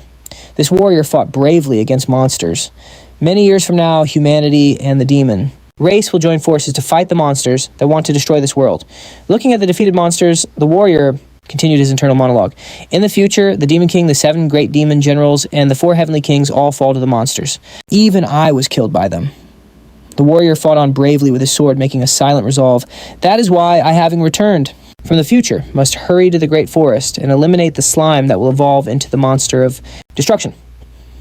Later, the warrior and a tall companion, carrying a large weapon on their shoulder, looked out at a protective white barrier over a doorway. He continued his train of thought. For that reason, Lord Kim, who guards the great forest, is safe for now, and Lord Kim even saved the prince who was originally supposed to die. The warrior looked ahead with determination. Because the future has been changed, those who were destined to die have been saved. However, he also had a conflicting thought. On the other hand, since the future has been changed, I can no longer know what's to come. The warrior lightly clenched his fist, but I don't regret destroying that monster and giving up the future I once knew. My only regret is that I didn't know more about the Demon King's army in the future. The warrior was filled with regret. If I had known, I wouldn't have suffered like this. Or at least, meanwhile at a card table, Basano smiled as he watched Chpanik slump over in defeat. He smirked. I just needed to find out his ability. Earlier, the trio, the warrior, Chpanik, and the Saintess were walking together when suddenly the warrior turned and asked Chpanik, "But your highness, where did you send Lord Kim?" Chpanik replied, "I asked him to watch over an important area. He alone is strong enough to guard that place." The warrior seemed to understand. "I see," Chpanik added, "and according to the map, we're about to reach our next destination." Suddenly, something appeared ahead. That made her panic, cry out in surprise. "Ah!" The 3 of them suddenly stopped short in front of Basano. He flashed a wicked smile. "Welcome, heroes party." Then he bowed respectfully and introduced himself. "I am one of the 7 great demon generals, Banos, nicknamed Greed. This is the town I rule, Jen, in Vegas." He then asked, "Would you like for us to stop slaughtering each other and fight peacefully?" Chpanik, still not understanding his intention, asked back, "What are you talking about?" Basano quickly clarified his proposal. "It's simple. Let's play a game to decide the winner." Chpanik was a bit stunned by his rather unreasonable suggestion. Why a game all of a sudden? What are you plotting? As for the warrior, he didn't hesitate and agreed immediately. "Fine, I accept." Chpanik was surprised by the warrior's agreement. He asked with disbelief, "Row." But the warrior seemed to have his own reasons. Thinking to himself, "I have slaughtered too many people to get here. I want it to stop." Banos smiled sinisterly. "Fine." In his mind, however, he was relentlessly mocking the fool. The 3 of them entered the casino with Banos. An announcer standing on an upper floor shouted, "Ladies and gentlemen, today's special event." "Is this..." The 3 of them looked at him with determined eyes. The announcer on the upper floor continued to shout, "The showdown between the heroes party and the great demon general of Greed, Banos." Banos smiled, a smug look that seemed permanently fixed on his face. The announcer continued, "Let's see who the goddess of the E1 continent will favor." The people in the crowd heard this and quickly started whispering among themselves. "So the hero is going to die here, huh? Ha ha ha, today, humanity's last ray of hope will be extinguished." Chpanik sat at the table, furrowing his brows, and announced, "I'll start first." Basano didn't object and readily. "All right," Banio agreed. "The game is poker. If this prince wins, he'll leave this place unharmed." HPIC simply replied, "Fine." The prince recalled playing this card game before and felt a surge of confidence, thinking to himself that he'd even gambled with poachers in the past. "I've mastered this game," he thought smugly. "That monster won't be able to beat me." Unfazed, Banio calmly stated his own condition, but if you lose, I will take your soul. A short while later, the game was over, and an enraged HPIC sent the cards flying into the air. He shouted, "Damn it, are you a cheater?" Banio retorted cheekily, "Cheat? What do you mean?" Before his expression shifted to a knowing smirk. "Didn't you yourself say that if you're not caught red-handed, it's not cheating?" HPIC furiously declared, "No, this round, it doesn't count. If I only knew what you were planning." But his protest died as Banio's smile slowly twisted into something inhuman. "Well, as promised," Banio said coolly, repeating his ominous condition, "I will take your soul." Suddenly, the coin on the table began to emit a strange smoke. At the same time, HPEC's body also began to smoke. He screamed in terror, "What is this?" as his soul was slowly pulled into the coin. Once HPIC's soul was fully absorbed, his horrified face became imprinted on the coin's surface. From within, he groaned, "I'm in danger! Quick, help me!" Banio just smiled, looking down at HPIC's now lifeless body slumped over the table. A warrior with the prince shouted in alarm, "Prince!" The man then casually explained, "If this is a skill that enforces any promise made, it's a special little ability I have called Irresistible." He then let out a laugh. An enraged Saintess charged toward him, shouting, "You bastard, how dare you!" She threw a punch straight at Banio's face, but he didn't even flinch. Now, he said calmly, not dodging in the slightest.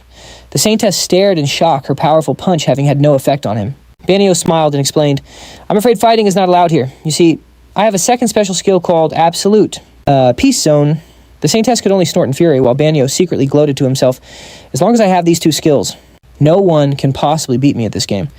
Changing the subject, he casually remarked, Phew, it seems the prince is very important to you, isn't he? At this, the Saintess immediately became flustered, stammering, What? Who said that? It only took one simple question to expose her true feelings. Banio thought smugly, You've given yourself away completely. We have a name for people like you, a sucker. Haha. Seeing the Saintess fuming, Banio decided it was the perfect time to press his advantage. If you want him back, then you'll have to play. He began to entice her. I'll use his soul as the wager, and you can bet your own. His tempting offer was already working. She was clearly being swayed. The Saintess slammed her hand on the table and declared, Fine. The warrior, realizing she had been completely goaded into the trap, tried to intervene. Saintess, don't be so reckless, he warned, but she showed no signs of regretting her decision. Instead, she simply reassured him, Don't worry, hero. And then she revealed a surprising little secret. My nickname, the Convent Gambler, isn't just for show. The warrior was taken aback. The Convent Gambler, he asked, completely bewildered. She shot back. What do you think we did in an all-girls convent during those long, long winters, huh? The Saintess asked, with a confident smirk. What game should we play? Poker, blackjack. 21. With a flick of her wrist, the Saintess sent the cards scattering, then glared at Banio. Forget the cards, I choose dice. Banio just smiled and produced a set of dice. All right. He tossed another coin onto the table, and it began to glow with a brilliant white light. In the blink of an eye, the Saintess was slumped over the table just like Speck before her. Her soul had been sealed inside the coin, her face now imprinted upon it. Banio pulled out a handkerchief to wipe his brow, letting out a sigh. It's been a while since I've faced such a tough opponent. The warrior looked on, completely unable to believe his eyes. Even the Saintess couldn't win. With H-Peck and the Saintess out of the way, Banio turned his attention to his next target, the warrior. So what are you going to do, hero? He asked with a grin. If you want to save your comrades, you'll have to bet your soul. Edge and play.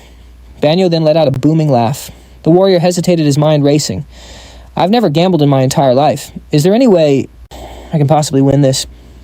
Suddenly his gaze shifted toward the entrance, and his expression brightened immensely. Seeing a familiar figure appear, he called out with joy, Sir Kim. The warrior was in an impossible situation. With no gambling experience, victory seemed hopeless, but abandoning his friends was not an option. Leaving them in danger went against his knightly code. Just then, he couldn't believe his eyes. A noise came from beyond the door. Startled, the warrior turned just in time to see the door begin to shake violently before someone came crashing right through it. The figure landed squarely in front of the warrior, who could only stare, bewildered. But as the dust settled, his expression shifted to one of pure joy. It was Kim. Banio laughed with delight at the dramatic entrance. Well, it seems we have a rather hot-headed guest. The onlookers immediately sized Kim up as some kind of brute, just another easy mark for Banio's collection. Kim, however, simply glanced around the room, taking in the sight of the soulless bodies slumped everywhere. Useless fools, he thought, deciding he would handle this quickly. As Kim's hand moved to his sword, Banio calmly reminded him that violence was strictly forbidden. Your sword is meaningless here, Banio explained, because this place is protected by the exclusive skill Absolute Peace Zone. Kim turned to the warrior for confirmation. The warrior fearfully nodded. That skill was the very reason everyone had been so powerless. Hearing this, Kim's expression became grim. This is dangerous, he whispered, sizing up the situation. Just then, Bassanio cut in, shooting him a look of pure contempt. The prince and that priestess have already lost, and their souls are gone. Kim quickly caught on to the man's meaning and asked how to get them back. Bassanio decisively slammed his hand down on the table, challenging Kim to beat him in a game with a bet of equal value. If he wanted to win their souls back, Kim would have to wager his own soul as well.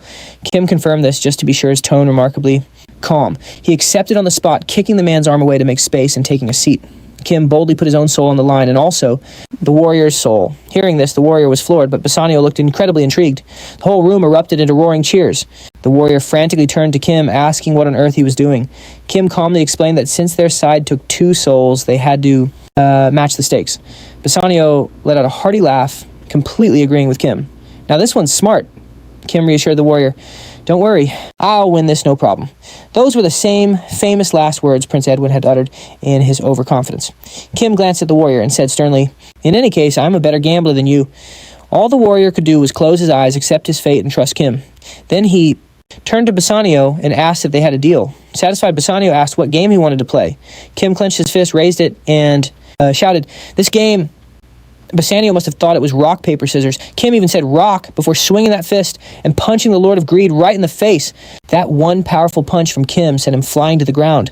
Based on earlier experiments, skills couldn't directly affect Kim's body.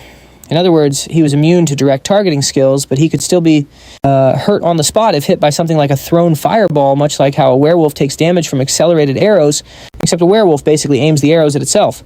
Or take the incinerate skill, which turns a target to ash. So how about Bassanio's ultimate peace skill? Of course, it was completely useless against Kim, as it was a type of skill used on others who try to get violent within this special area. Seeing that his skill had zero effect, Bassanio was utterly baffled. You could almost see the question mark pop up above his head.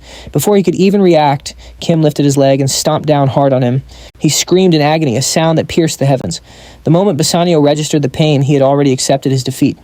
The feeling of being completely overwhelmed was so intense that it activated Bassanio's other skill, absolute obedience. According to their agreement, Bassanio had clearly lost.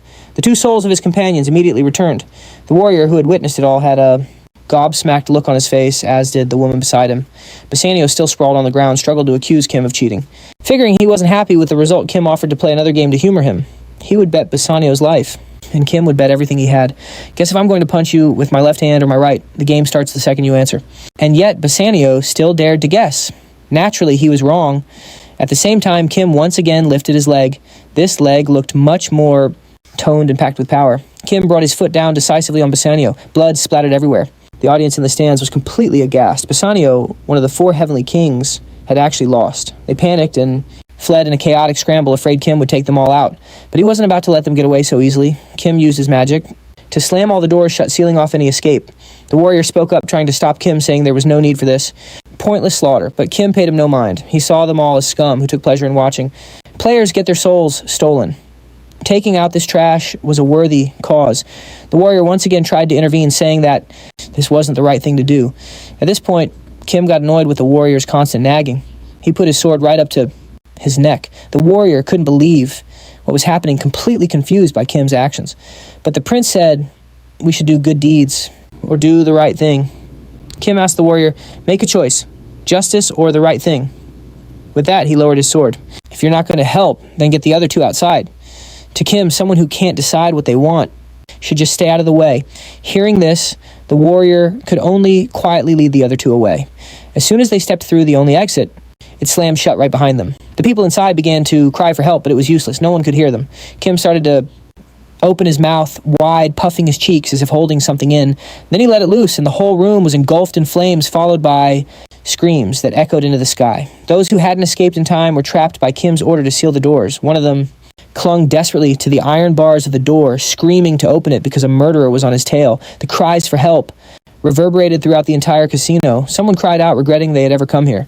The betting game with the pig-faced boss was over. As per their pact, the boss's power now belonged to Kim. And as he absorbed that power, a flood of new information rushed into his head. One of those things was the ownership of this casino. This whole place belonged to that guy, which was why he could do whatever he wanted. And now it was Kim's turn. He could do as he pleased. Kim mused to himself. He really enjoyed traveling and having new experiences. Unfortunately, there wasn't enough time to disable the fire suppression systems or pump more oxygen into the building. All it took was a small spark. As Kim was figuring out his next move, the people inside were scrambling to escape, but sadly it was all for nothing. A tiny flame flickered from Kim's mouth, quickly erupting into a massive inferno that engulfed the entire casino along with everyone inside. The moment the warrior stepped outside, a ferocious fire erupted right behind him, sending a shiver down his spine. He couldn't help but remember the words. Kim had said earlier, "Everyone involved is gone now. So will you choose justice or the right thing to do?" Though he was a little hesitant. The warrior simply scowled, turned his back, and chose to walk away. Meanwhile, in another room, two figures sat facing each other. Julius spoke up. "It's just the two of us left." But right on cue, a shadowy figure entered the room, a mysterious voice asking, "Now how can that be?" It was none other than the Demon King. The Demon King's sudden appearance clearly surprised the other two. Julius and Zygmunt quickly rose to their feet, clasping their hands respectfully in greeting. Julius reported that they'd lost contact with Nate, and that Jin and Vegas Bassano's territory had been taken over. To make matters worse, Bassano was now missing. The Demon King asked about Bassano's chances of survival. Julius hesitated before sadly replying that his chances were extremely low. The Demon King looked regretful, her eyes welling up with tears. They had lost two very talented people. Zygmunt tried to comfort her, even without two of the four heavenly kings. "The plan is still moving forward. I hope you won't grieve too much." But the Demon King retorted, "How can I not be heartbroken? By the loss of comrades who have always stood by me." Zygmunt apologized somberly, "but they were the ones who volunteered to stop the hero's party. It is sad, but if their sacrifice helps our great cause succeed, then their deaths were not in vain. Zygmunt's words seemed to persuade the Demon King. Thanks to them, the heroes had been stopped, allowing the plan to move on to the final stage. They had given their lives for the great cause, but she couldn't help but feel heartbroken. Turning away, she said she was tired and needed to leave. Her figure flickered blurred for a moment and then vanished completely. Julius promised that he and Zygmunt would handle the remaining tasks. Zygmunt remarked that in times like these, Julius's soothing presence was especially needed, joking that his name meant lust. Julius coldly shot that down, saying his name meant no such thing. He pointed out that Zygmunt's name meant envy and figured they both had rather unsuitable names, but that didn't really matter. The important thing was that the Demon King's plan was now in its final stages. Julius declared that they couldn't back down now, even if it cost them their lives. Zygmunt added, "We just need a little more time. Between the two of us, who would be better off dead?" Julius hesitated, his lips barely moving. "Of course that would be me," Zygmunt answered. Julius was clearly stunned by his response. The other man replied, "Don't look so surprised. I'm the older one, so it's only right that I go first." With that, he turned and walked away. Back at the casino, the massive fire had left nothing but a pile of rubble. Kim slowly pulled himself out of the wreckage. Man, he thought burning the whole place down could have put me in real danger too. He remembered that his super regeneration ability, which comes from trolls, is weakened when it's exposed to fire. His dragon scales and the Slimekin's slime had protected him, but if a part of his body was regenerating and touched the flames, it would have caused a serious injury. Kim brushed the dust from his armor, realizing he'd been too distracted during the fight to consider that. With the dragon, if his shoulder had been regenerating when the dragon breathed fire, he would have been in big trouble. Just then a noise from behind him caught his attention. Something was stirring under a pile of wooden debris. A large, golden-scaled lizard crawled out, a broken chain around its neck, showing it had once been held captive. Kim wondered to himself, is this some kind of pet the demons were raising? The lizard rose up on its hind legs, its body towering over him. A few small embers still smoldered on its scales, and Kim muttered in admiration. It can withstand dragon fire. That's incredibly rare. He sized it up. It looked to be about 3 meters tall. Then a smirk crept across Kim's face, revealing his sharp fangs.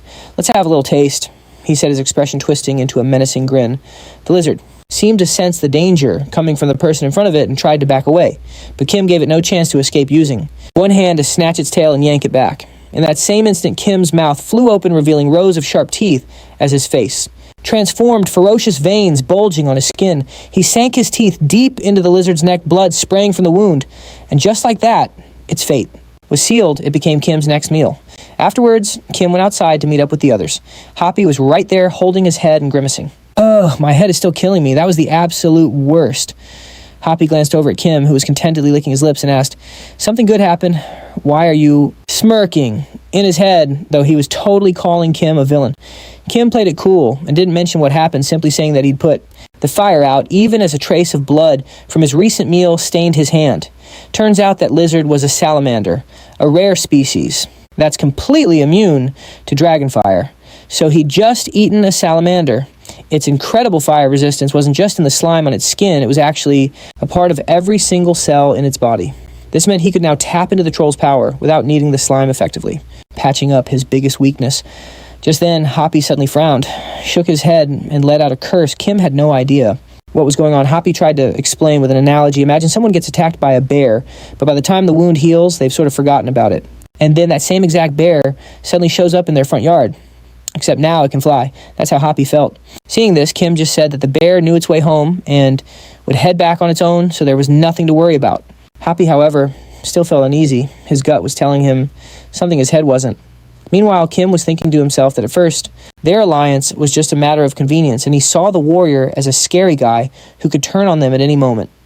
Kim figured that even if the bear was ferocious, as long as it was useful, it wasn't so scary.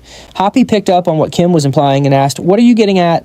Kim then explained that while Hoppy was zoning out, he'd already taken care of everything. A surprised Hoppy asked, "Seriously?" Kim then let him know that the warrior had ditched the righteous faction and come over to the right side. Hoppy was pretty happy with how things turned out, a cunning smile appearing on his face for the second time. Now all they had to do was meet one final condition.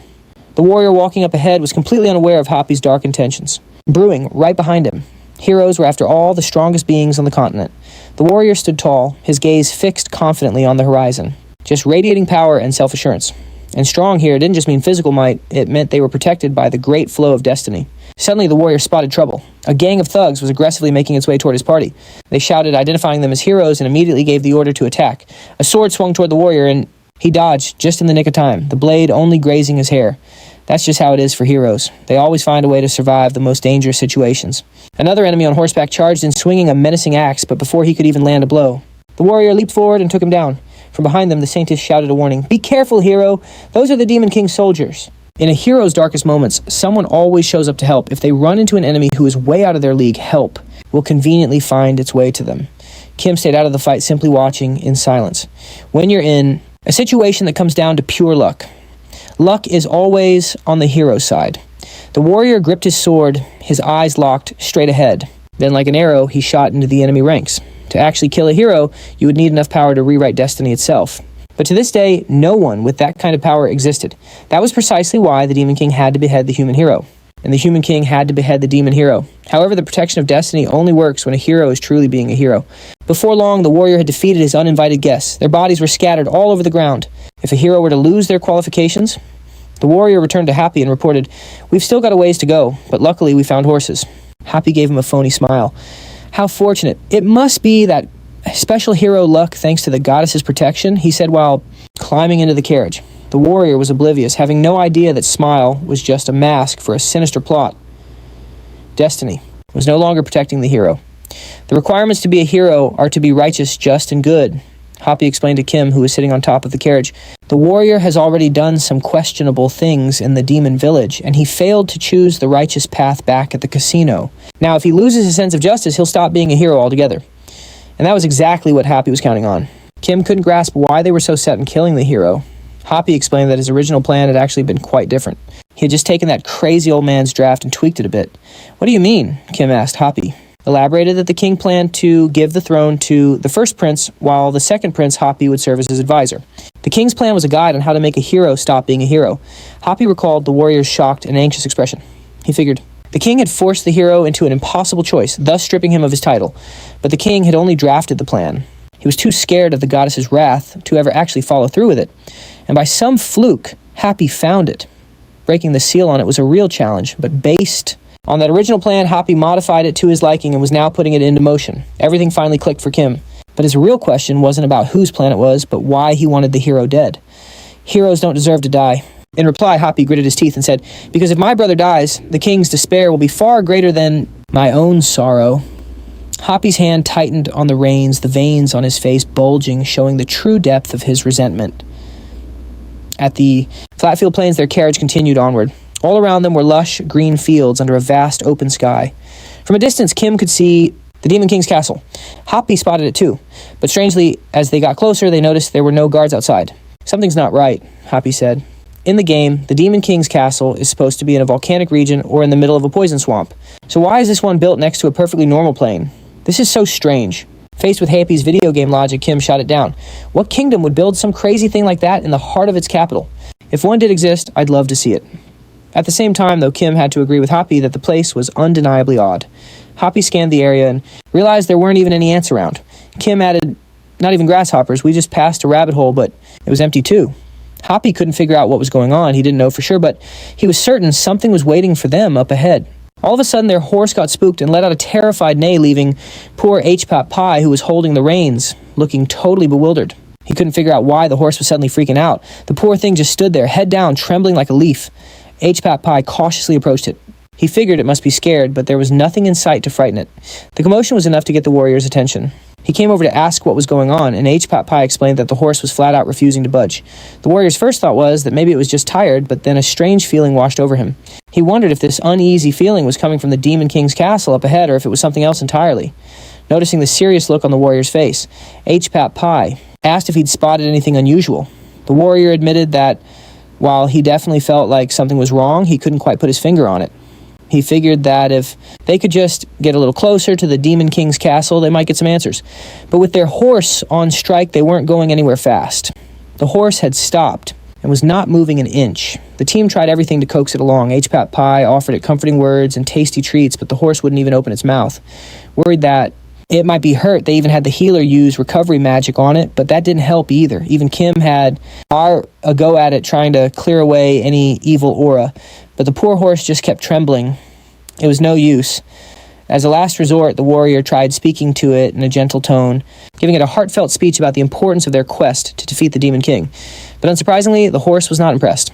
With all their options exhausted, the warrior decided they'd just have to make camp for the night. H-Pat Pie agreed and told everyone to get some rest. But just as he reached for the crossbar of the cart, the horse let out another panicked neigh.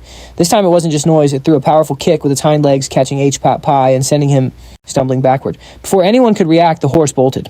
H-Pat Pie, now on the ground, could only watch in confusion as it disappeared into the distance. But unlike a stunned H-Pat Pie, the warrior seemed to sense the real danger. He immediately drew his sword and took a defensive stance, making H-Pat Pie look over at him with a puzzled expression. "We're surrounded," the warrior announced grimly. Just then, a mocking voice echoed from the shadows. "Is this really the best the hero's party can do? What a letdown. So foolish and so careless." As the voice spoke, a bizarre, hand-shaped staff emerged from the darkness. The voice of its owner continued to taunt them, jeering that their awareness was worse than a wild animal's. It was Zayam, his voice sounding dark and gloomy, as if it were echoing up from the depths of a crypt. He mused aloud that it was a miracle they'd even made it this far. The warrior glared into the darkness and frowned, barking, "Show yourself!" Zigam chuckled, asking if they really needed an introduction. He claimed he wasn't hiding and offered to introduce himself. With that, he slammed his strange staff onto the ground, and the entire area began to shake violently. H-Pat Pie immediately broke out in a cold sweat. The ground was actually shaking. Then a single arm burst from the soil, followed in an instant by thousands of gruesome undead arms, erupting from the earth all around them, poised to attack. Angela cried out in panic, "Ooh, undead!" Just then the man's voice rang out once more. "I am Zagm, one of the 4 heavenly kings, and I am the one who will end your journey here." So this was the infamous Ziegmund Voss, also known as Envy. He was one of the top commanders in the Demon Kingdom, boasting nearly 200 years of leadership experience. It seems 3 of the Demon King's top commanders were now gathered, and between them, they had a vast amount of experience fighting heroes. During his own 200 years of service, Zagam had spent more than half that time as the Demon King's prime minister, handling pretty much everything. For any demon, even one who lived twice, as long as a human, that kind of achievement would be impossible. But Zygm is an undead, not some low-level zombie or skeleton or even a fledgling vampire that needs to feed on the living. No, he's a top-tier undead. He's effectively immortal, as long as the phylactery that holds his soul and magic remains intact. And since he's already died once, it only made him stronger. His arrogance was legendary enough to pierce the very heavens. Back in the Demon King's castle, the other generals, and even the Demon King himself, wouldn't dare to cross him, at least not until the incident. It all started when the previous hero launched an attack on the Demon King's castle. Zygiam had summoned a massive undead army from a place called Flat F to stop the hero, but his forces were completely wiped out by the hero's powerful light magic. Ultimately, the hero managed to destroy Zygam himself. By the time Zygam's body had fully regenerated from his phylactery, the hero had already defeated the Demon King and gone home. The demons who recognized the newly reformed Zygm were merciless, calling him an arrogant, envious coward who only cared about saving his own skin, and they'd shout, "The Demon King is dead! How can you shamelessly still be here? Did you run from the fight because you were too scared to die?" In that moment, Zygam's legendary pride shattered and fell into the abyss. But Zygm was far from ordinary. He was, after all, a genius mage. He didn't waste time blaming others for his own failure. Instead, he dove into his research to figure out exactly why he had lost. He soon discovered that the biggest factor was the hero's light, magic. An undead army was naturally at a huge disadvantage against that kind of power, so he worked tirelessly to develop a resistance to it both for himself and the undead he summons. And now the results of his efforts were on full display. Countless undead stood strong, completely surrounding the hero's party. The 3 companions could only look to each other. Angela said in a panic, "How is this possible? Why couldn't I sense them?" Her brother, the second prince, was just as baffled. Normally, the living can feel the raw hatred and resentment rolling off of undead, but he couldn't feel a thing from this army. Angela was on high alert. These things were standing right in front of someone who wields holy magic, yet they weren't giving off any evil aura. They were still undead, though. "Quick," she urged, "use your holy magic." Angela does as she's told and immediately unleashes a holy attack spell, scoring a direct hit on an undead, but it remains completely unscathed. There's not even a single scratch. The group starts to panic, their jaws dropping. What's happening? Impossible holy magic can't harm the undead. Zygmunt lets out a loud laugh. Getting nervous, are we? I've got something even more interesting. With that, he taps his staff on the ground, and a magic circle appears. Somehow these undead can do the exact same thing. The second prince's brother rushes over to the man. "What is this? He has holy magic too." Angela is completely stunned. How in the world did they do that? Zygmunt says he'll reveal his secret. A book materializes before them.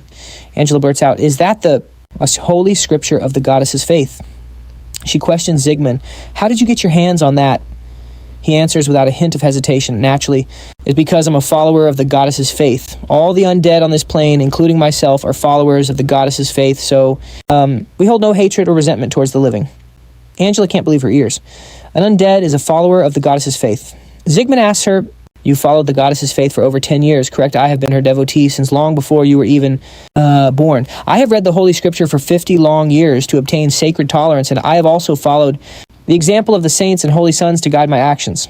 He declares loudly, "My piety compared to yours is only greater, never lesser." He holds up the Holy Scripture.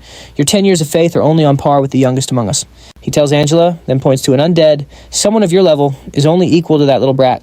She stares her face a frozen mask and sinks into despair. "Me and that thing are on the same level." Zygmunt continues, "The hatred and resentment of the undead are what make us envious of the living, but the envy etched into my very bones has been neutralized by my piety. I have controlled my envy. I am the true monarch of envy, Zygmunt Envious." Angela absolutely refuses to believe a word he is saying. "Impossible. The undead are nothing like the followers of the righteous and benevolent goddess. Someone like him could never possess faith." Zygmunt tells her, "Everything in this world was created by the goddess. That's why even a bug or a grain of sand can have faith. The undead were created by the goddess. Through the goddess's magic, these bodies are able to move. Therefore, this isn't impossible. A saintess should know this, shouldn't she?" Angela is startled, realizing his words are from the Epistle of St. Elin, chapter 6, page 11, verse 22. She grits her teeth. "But even if you have faith, there's no way the goddess would bless a demon like you." Zygmunt again recites flawlessly, "Those who achieve the seemingly impossible will receive a greater reward than those who accomplish simple things." A quote from the memoirs of St. Alec, chapter 3, page 21, line 7. "If a demon attains a righteous and pure faith, shouldn't they be rewarded by the goddess?" Angela clenches her fists, her body trembling violently. "You're just an immortal demon who practices necromancy." But in her heart, she knew everything he said was true. He was undeniably a disciple of the goddess. She tells Zygmunt to let them pass, since they are carrying out a mission given to them by the goddess. But to her surprise, Zygmunt replies, "Just as heaven has its laws, the mortal world also has its own laws. Therefore, one should not ignore the laws of the mortal world just for the sake of heaven's laws. You must prioritize the laws of the mortal world before you obey the laws of heaven. Even if listening to the goddess is the right thing to do, I have offered this body to the Demon King. It's only natural that I should serve the Demon King." Angela grinds her teeth. That's a quote from the goddess's teachings page, 1 line 15. Zygmunt puts the book away. "Enough talk. My army of undead is tired of waiting. Now, kill them all." The horde of undead surges forward. Angela also leaps into action and uses Holy Barrier. Strike them. Just like before, the undead are completely unaffected by her technique. She begins to fall into a state of fear. As expected, I can't stop them with Holy Barrier. At that moment, a skeleton grabs her arm and prepares to bite. Just in the nick of time, a blinding flash of light erupts. HPX had used Light Shield just in time to send the undead flying. He shouts, "Angela, this is not the time to let your guard down. Focus." With that, he quickly moves forward to take out all the zombies surrounding her. Angela's heart skips a beat. She remembers a childhood memory when SD had also protected her from a wolf attack. She quickly regains her composure. No, a saintess isn't permitted to have these feelings. HPIC is still fighting desperately against the gruesome undead. Angela collects herself and quickly apologizes to him for losing her focus. Meanwhile, Kim is still casually sleeping in the carriage. An undead creeps toward him, but before it can even make a sound, it's met with a punch that caves its head and sending it flying. Kim grumbles, "So noisy." The warrior quickly asks if he's all right. Kim doesn't answer and just jumps out of the carriage. The second prince's brother is on edge. "I'm glad you're okay. These undead aren't affected by light." The mage saw Kim heading straight forward without any hesitation and quickly shouted, "Wait, Sir Kim, light magic won't have any effect on them. Don't be rash." Kim glanced back and asked coldly, "So what?" Just then, a zombie lunged right at Kim. Losing his patience for a second, he casually blocked its arm with his sword, then grabbed it and twisted it back. Kim then swiftly ripped the zombie's arm clean off and crushed it to bits. Afterwards, he turned around and said nonchalantly, "If you just hit them, they'll break like usual." The second prince watched, breaking out in a cold sweat, but he also had a realization about his own bias. The idea that he had to use light magic to fight the undead had been holding him back. Just because holy magic was useless against them didn't mean they couldn't be beaten. They just had to swing their swords a little harder. Even if holy magic had no effect, they were still minions of the Demon King. The holy sword would still do a ton of damage to them. He then charged forward. "I will destroy them." As long as holy magic remained ineffective, the zombies they cut down would just get right back up. A normal sword wouldn't last, but the holy sword was indestructible. Angela had also gotten her fighting spirit back, and was now giving it her all, her might. If we use all our iron to forge weapons and armor, what will the farmers use for tools? Just 2 bare fists are enough to protect the faithful. This was a teaching from the Pope 1,000 years ago. H. Panic's specialty was light magic, so not being able to use it was a real pain. However, there's always more than one way to use magic. Kim felt they were doing better than he had expected, but there were just too many enemies. At this rate, this would go on forever. Rig M cackled with glee. Struggle all you want. Even if you kill 1,000 zombies, that's not even 1% of my entire army. All of you will soon become part of my army. After saying that, he laughed smugly and loudly, full of arrogance. But in the very next second, he broke out in a cold sweat at the sight of a fire dragon. A dragon had appeared right before his eyes, emerging from the crimson flames. This left Rig M, along with the warrior and the Saintess, completely floored. The current situation was that those two were riding a dragon while the skeleton guy was looking up at the dragon. And that red dragon was, of course, Kim. Looking down at the ground, the warrior saw the group being swarmed by the undead. Seeing Kim show up, the Saintess thought he had changed his mind, and it looked like he had. Without a word, he flew straight for the Demon King. This made the warrior a little uneasy. He couldn't sense any sign of anything. Wondering if the Saintess knew, he turned to H. Panic and stammered, asking if Kim was a dragon or not. Faced with this question, H. Panic was speechless for a moment, but very quickly he told the warrior that Kim was not a dragon. However, this answer from the prince didn't quite satisfy the warrior. If Kim wasn't a dragon, then what was this? Creature. Faced with the warrior's relentless questions, the prince didn't know how to explain. He was so flustered that he furrowed his brow and squeezed his eyes shut, only managing to apologize. He had promised before not to reveal Kim's identity to anyone. H. Panic could only offer a vague explanation, saying that Kim's background was a bit more special than an ordinary person's. As Kim continued to fly, H. Panic kept talking, trying to stop the warrior from asking any more weird questions. H. Panic quickly gave a preemptive warning. From what he knew, Kim was extremely dangerous. So dangerous that he could make the entire world his enemy. That's all I can say. I can't explain any more than that. Hearing what H. Panic had just shared gave the warrior a new idea. He began to analyze the situation. The fact that Kim could turn into a dragon, yet also had a background more special than a normal person meant, could it be, suddenly he shouted, a transformation specialist. Sir Kim is a shape-shifting mage. At this, H. Panic was so exasperated that he could only play along, replying stiffly, yes, that's exactly right. The warrior started to get lost in his own thoughts.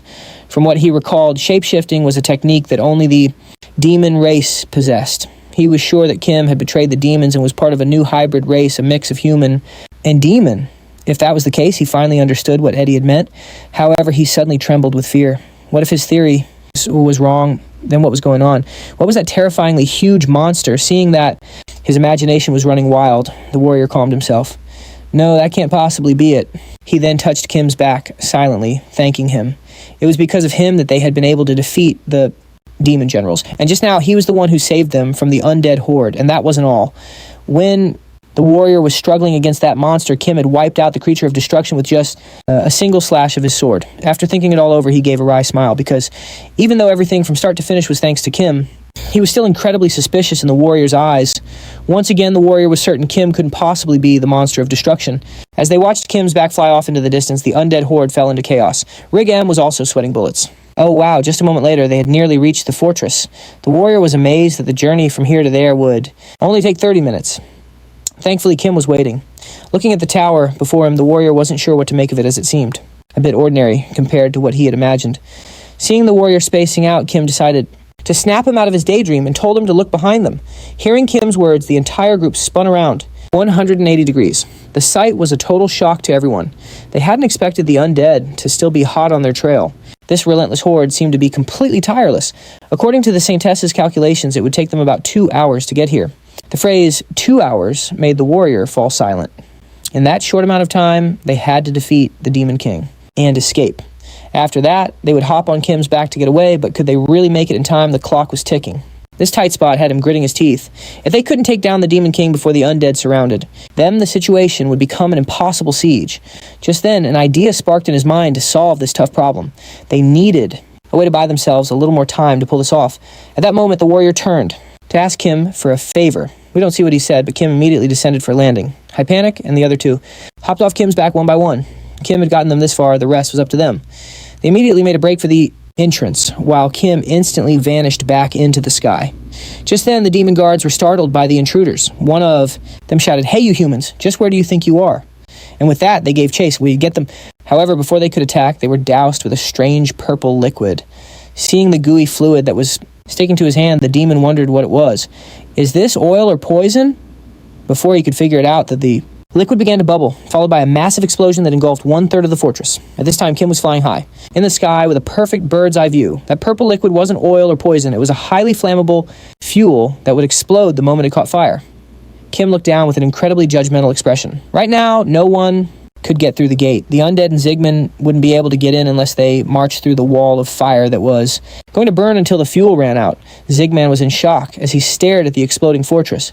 He started to sweat and clenched his jaw silently, cursing this ridiculously troublesome dragon. Their escape route was cut off. At this moment, Zygmunt was standing on the back of the largest and most muscular undead in his horde, surrounded by his entire army. There were so many of them that they created a sea of darkness with only their glowing red eyes piercing through. Zygmunt didn't know if Kim was Stockbarth's dragon, but that one was said to fire dozens of shots a day. Could this lazy-looking one possibly be that powerful Zygmunt's hand? Began to tremble. To him, the dragon's identity didn't matter anymore. The only thing that mattered was dealing with it. Zygmunt's hand-shaped staff dug tightly into the shoulder of the undead mount, making the poor creature wonder what was going on. Zygmunt's eyes turned bloodshot, emitting faint red sparks. Damn it, that's a dragon. The undead have a total of 3 weaknesses. With their skeletal undead bodies, their first weakness is that they can be destroyed by light attribute magic, which causes their very being to smolder. The second is destruction by sunlight, which makes their skin and bones brittle. Finally, there is simple decomposition over time. However, the first weakness has been overcome thanks to their faith, as their bodies are enveloped in a protective yellow light. To avoid the second weakness, they simply have to remain inactive until after the sun goes down. And finally, to prevent decomposition, they completely remove all moisture from their bodies. But this process turns them into walking tinderboxes, giving them a brand new weakness to fire. However, Zygmunt can use fire resistance magic to partially counter this. That dragon's brain is completely useless, he thought. It's no help to the Demon King at all. Under Zygmunt's command, the undead continued to advance. Not only was the dragon no help, it also got the fortress. Entrance burned to a crisp. Zygmunt was now filled with a fiery determination. He vowed to protect the Demon King with all the greed in his heart. This had just become a personal battle between him and Kim. Capture that dragon. Meanwhile, Hypanic's group had now made it safely inside. The warrior moved like a flash through the demon guards. With just a single slash, he could annihilate a whole group of them. Afterwards, he cleared a path for the others. Suddenly, a huge pillar slammed straight toward the warrior, causing him to leap backward in alarm. The impact created a massive shockwave, shattering rocks and debris. Hypanic and the Saintess charged forward in unison. From within the dust, a large purple foot emerged. That's quite enough. It was Julius. The purple figure holding the pillar is Julius, also known as the Demon of Ambition. He's of pure demon blood and possesses a rippling six-pack on both his front and his back, which looks incredibly impressive. His demonic tribe originates from the Incubus. And here we have a scrawny-looking guy who is actually Julius from about 10 years ago. According to the info we're given, the Incubus is a type of demonic sorcerer that charms humans and absorbs their life force. And with that, a brief flashback begins. A decade ago, Julius was incredibly confident in his God-given good looks. All the girls would just swoon over him. For his species, because they possess incredibly special magic, they don't need to build up their bodies at first. For the younger ones, suddenly getting all muscular was considered really unattractive, so they avoided it. This was the case for Julius back then, which causes him to fall to his knees in the memory. But if that's true, it raises a bigger question. Why did he become the huge muscular powerhouse he is today? And why isn't he using his magic, choosing instead to rely on his raw physical strength as a weapon? Back then he cried so hard his tears streamed down, splashing onto the ground. It was all because of the painful memory of a nasty breakup 10 years ago. Back then he was way too confident in his natural good looks, thinking he was some kind of K-pop idol. The flashback ends there because back in the present, our hero is already dashing forward, sword in hand, charging straight for Julius. He has a look of sheer determination. Seeing the hero charge towards him, Julius starts to hoist the rest of the massive stone pillar. He gets lost in thought for 1 second and is already ticked off. Did we hit a nerve about your cowardly past or something? And after that, he immediately hurls the massive chunk of rock at the hero. Faced with this projectile, the hero shows no fear. In just a flash, he unleashes a flurry of slashes. The stone pillar immediately shatters into countless pieces. After dicing the pillar, our hero still looks as calm and handsome as ever. He marches right up to confront Julius. In response, Julius begins to channel magic, concentrating the force into his fists. The hero's sword and Julius's fist collide in an instant. The impact from their combined strength creates a massive shockwave. Suddenly, a figure is sent flying out of the dust cloud and slams straight into a wall. It's Julius. The hero had defeated him with a single blow. Lying in the rubble, he starts to think, an end like this, it's unworthy of one of the strongest among the 4 heavenly kings. Now, if you think about it, this outcome is pretty predictable. This type usually captures people hostage out of sheer arrogance like pride. They're also incredibly gluttonous, just like gluttony. Most of them lack any real strength, but possess immense rage like wrath, and are unbelievably lazy like sloth. On top of that, they only join wars they can win to satisfy their own ambitions like greed. And finally, since they don't have an army of their own, they enviously build their own forces. Who else could that be but envy? Heroes of this caliber often possess power on par with the absolute strongest. Right now, the hero looks back, urging the prince and the saintess, let's go quickly. The two immediately respond in unison. Right. A stream of numbers appears in front of them, looking like it's about to spill right off the screen. Meanwhile, Julius remains motionless on the pile of rubble. He thinks to himself, I thought strength was all I needed to defeat Manhwa, the heroes. I'm so sorry, my demon king. This is as far as he can go. He just continues to lie there in a daze as the trio walks past him one by one, and then Julius goes completely still. By now, our group has reached the final door. The hero places a hand on it, his expression showing a hint of concern because this is the chamber where the demon king resides. The door slowly swings open, but contrary to their expectations, inside is a petite young girl with long white hair. Seeing the door open, she starts to turn around, asking, Julius, is that you? Upon seeing her, the hero is completely stunned. She's the demon king. Meanwhile, outside the castle, Kim is facing down the undead horde. He starts to puff up his cheeks, looking like he's about to breathe fire. Just then, the one named Richmond sees this and wonders to himself, why isn't he breathing fire? Is there another way to do this? He's staring up at Kim so intensely, his eyes are practically crossing. He thinks, if he really can't breathe fire, then I'll have to stall for time. Or should I go back up the Demon King now? And he gets so lost in thought that his staff digs right into an undead, making it cry out in pain. In the end, he decides that this amount of support is more than enough. Meanwhile, Kim's mouth is now so full it looks like it's about to burst. A moment later, from high up in the sky, he dives straight down towards the undead horde. Seeing him plummet, Richmond panics. Here it comes, he yells quickly using his scepter. Fire magic enhancement. He chants boosting his and the undead's fire magic. Instantly, a bright orange glow envelops every single one of them. And even though they all look absolutely terrified, Richmond sees that his preparations are complete, and Richmond yells, bring it on, you dragon. Even without the taunt, Kim was already diving straight down. However, he suddenly changes direction, not crashing into them, but instead soaring upwards again, his mouth still bulging with something. Then a purple liquid begins to dribble from Kim's mouth. And it's that flammable goo the trio used earlier. As the liquid rains down, it instantly coats the entire undead horde. Splat. The sound sends them all into a panic. Seeing this liquid ooze out was like having their very souls snatched away, but they quickly regain their composure, because that liquid starts to expand rapidly. Now Richmond stammers, what is this? As a few drops of the liquid begin to... With Kim's snout pointed right at his face, Richmond began to yell. But Kim was busy pulling pins from the last of the Anded. No, don't tell me this poison is what destroyed them, he screamed. You absolute moron. He felt even more foolish than he'd imagined. All his worrying had been for nothing. Once he finished pulling the pins from the liquid, Kim turned to finish Richmond's thought for him. That's right, it's not poison at all.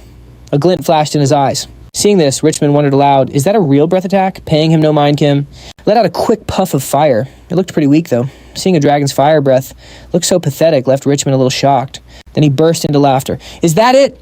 He clutched his stomach, howling, because even in his weakened state, his body could easily handle a little flame like that. However, before he could even finish his laugh, a massive explosion went off. The smile was instantly wiped from his face. What's happening? Impossible. A bone fragment from a creature caught in the blast flew directly toward a gray Anded. The fragment, still smoldering, touched the liquid on its shoulder and immediately detonated, triggering another huge explosion. Kim then explained to Richmond that while the liquid wasn't poison, it was incredibly flammable. He mentioned he had enough for roughly 30 explosive fire attacks. Just as he said that, a chain reaction of explosions erupted, starting a massive raging fire. The sight left Richmond completely terrified. No, this can't be happening.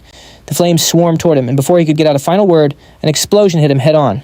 He was blown to bits. At that very moment, in some dark place, a jar began to shake violently. On closer inspection, cracks started a spiderweb across its surface, and moments later it shattered. The Anded shrieked, running for their lives from the fire that was spreading from Kim's attack. The instant Richmond was hit by the blast, the jar cracked and broke. All at once, the Anded's eye sockets went pitch black. They all froze in unison as if their life force had been snuffed out and were slowly consumed by the flames.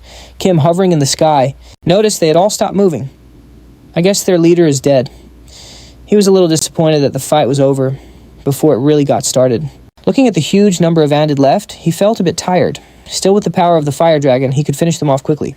Without their leader, they were just mindless husks. With that in mind, he decided to just leave them be. It seemed more efficient to take care of the others inside the Demon King's castle. Wasting no time, he ignored the inferno consuming the Anded, changed back to his human form and walked right into the castle. The moment he stepped inside, he saw soldiers strewn everywhere, groaning about heroes and the Demon King. Kim walked alone down a desolate hallway until he found a large door. The second he pushed it open, he was met with loud arguing. Inside, 3 people were in a standoff, pointing accusatory fingers at one another. In the middle of it all, the warrior was protecting a young girl. A man named Hypanic was demanding to know why the warrior insisted that they couldn't just get rid of the girl and had to let her live.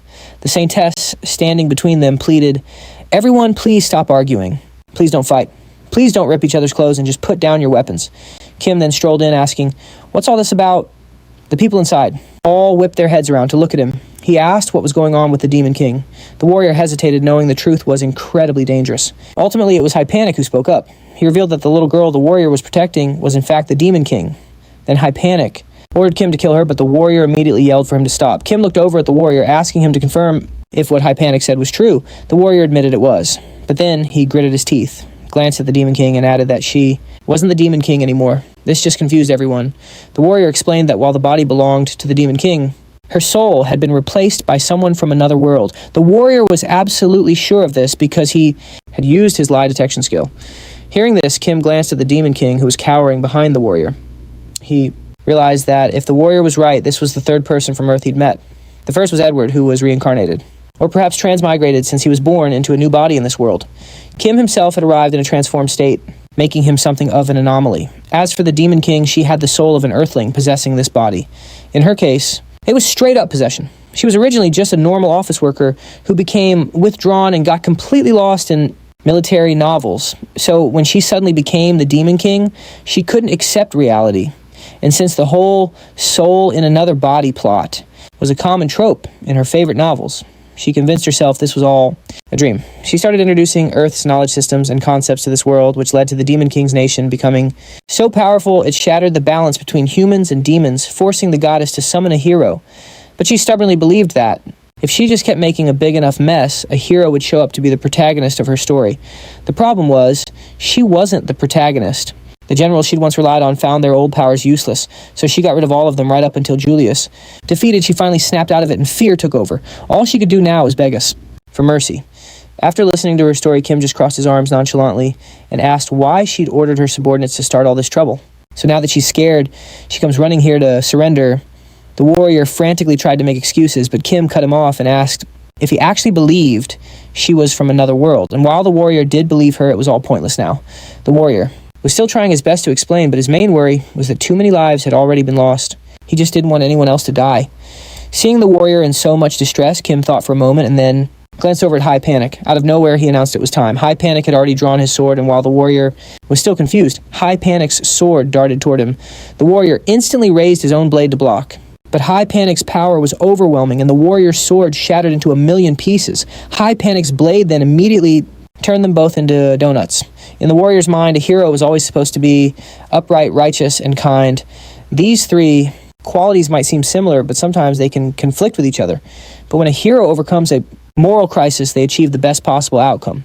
However, the prince and Sir Kim were completely trampling on his kindness. The warrior had taken part in the massacre of the defenseless people in the weaponsmithing village. It was the righteous thing to do, but it wasn't kind. He also didn't condemn the wicked people at the casino. Instead, he only tried to save his comrades. That was an act of kindness, but it wasn't a righteous one. And finally, he even abandoned his mission to protect the Demon King. Even the uprightness he valued so much had been thrown away. The hero was no longer upright, righteous, or kind.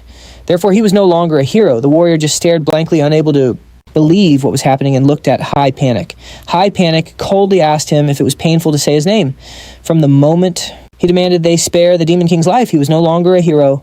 Red blood mixed with the shards of the broken sword, because the immortal sword had become just an ordinary blade. The warrior clutched his stomach in agony and called out Hypanic's name, but Hypanic was done listening and slowly pulled his sword back. He was furious with the warrior, absolutely furious, but This was the only way. Hearing this, the warrior stammered, trying to get out his last words, but he collapsed face down before he could finish. The saintess, who saw the whole thing, went pale and just stared at Panic. She couldn't understand why things had turned out this way. She ran past Panic to check on the warrior, but Kim grabbed her hand and stopped her. The saintess looked at him surprised. She frantically tried to heal the warrior, but when she saw Kim's silent expression and the veins on his neck beginning to bulge, she was too terrified to say a word. Right after that, Kim's head transformed into a snake's and he lunged at the saintess, fangs bared. Rewind to a few days earlier, Kim and Panic had already made a plan to deal with both the warrior and the saintess. Kim was actually pretty surprised because he thought Panic had a thing for her. Panic grimly pointed out that the warrior liked her too and admitted that he also had feelings for her, but he couldn't let the one person capable of healing the warrior get away. The warrior had given up his claim to the throne to be a hero, so he was no longer a rival for Panic's throne and couldn't uphold the pact with Panic's family. On top of that, he had looked into the saintess's terrifying healing ability. Apparently, she could piece someone back together from just scraps of flesh. You could call this magic. He then glanced at the backs of the warrior and the saintess and said that in reality, an ability like that could be called immortality. To deal with the saintess, they couldn't leave even a single scrap of her flesh behind. Kim turned and asked how exactly he planned to do that. Panic just walked over, put a hand on Kim's shoulder, and gave him a wink, which really annoyed Kim. He then said they had someone right here who could turn into a dragon and swallow a person whole. Hearing this, Kim calmly shot him down, saying he could devour people just fine without needing to turn into a dragon. Seeing those terrifyingly sharp teeth, Panic broke into a cold sweat and had to awkwardly praise his very reliable ally. Then Panic added that even after being swallowed, she might still be able to cause trouble from inside his stomach. But Kim immediately shut that idea down. He explained that anything that passed his esophagus just disappears somewhere else. And as for that somewhere else, he didn't know where that was, either only that whatever was in there couldn't be destroyed as long as it was linked to him. Back in the present, only 2 people were left standing in the Great Hall. Panic glanced over at the dead Demon King with a slight frown. Then he turned and asked Kim if he was going to finish her off too, admitting that leaving her alive made him uneasy. Kim just told him to stand back. Once he was done devouring her, any of her abilities would vanish completely. It's said that those who dedicated their strength to the war against the Demon King will be granted by the goddess one single wish. The goddess's appearance would be concrete proof that the Demon King was finally gone for good. As Panic listened, he nodded in agreement. But while he was still muttering to himself, a bright light flashed coming from the body of the Demon King lying on the floor. In the next instant, the scenery around Kim blurred and the ground beneath his feet felt as if he were standing on a puddle of water. When he came to, he was face to face with a floating cube covered in various emoji-like expressions. Staring at the bizarre object, he hesitantly asked, are you the goddess? The cube rotated its smiling face toward him and confirmed that it was. Kim was curious, since this was definitely not what he imagined a goddess would look like, but the cube's explanation was pretty out there. Normally, the interface is supposed to reflect the ideal form that the person connecting with me subconsciously imagines. However, you're a special case from outside my jurisdiction, so a suitable interface couldn't be generated. After that, Kim asked what the so-called goddess actually was.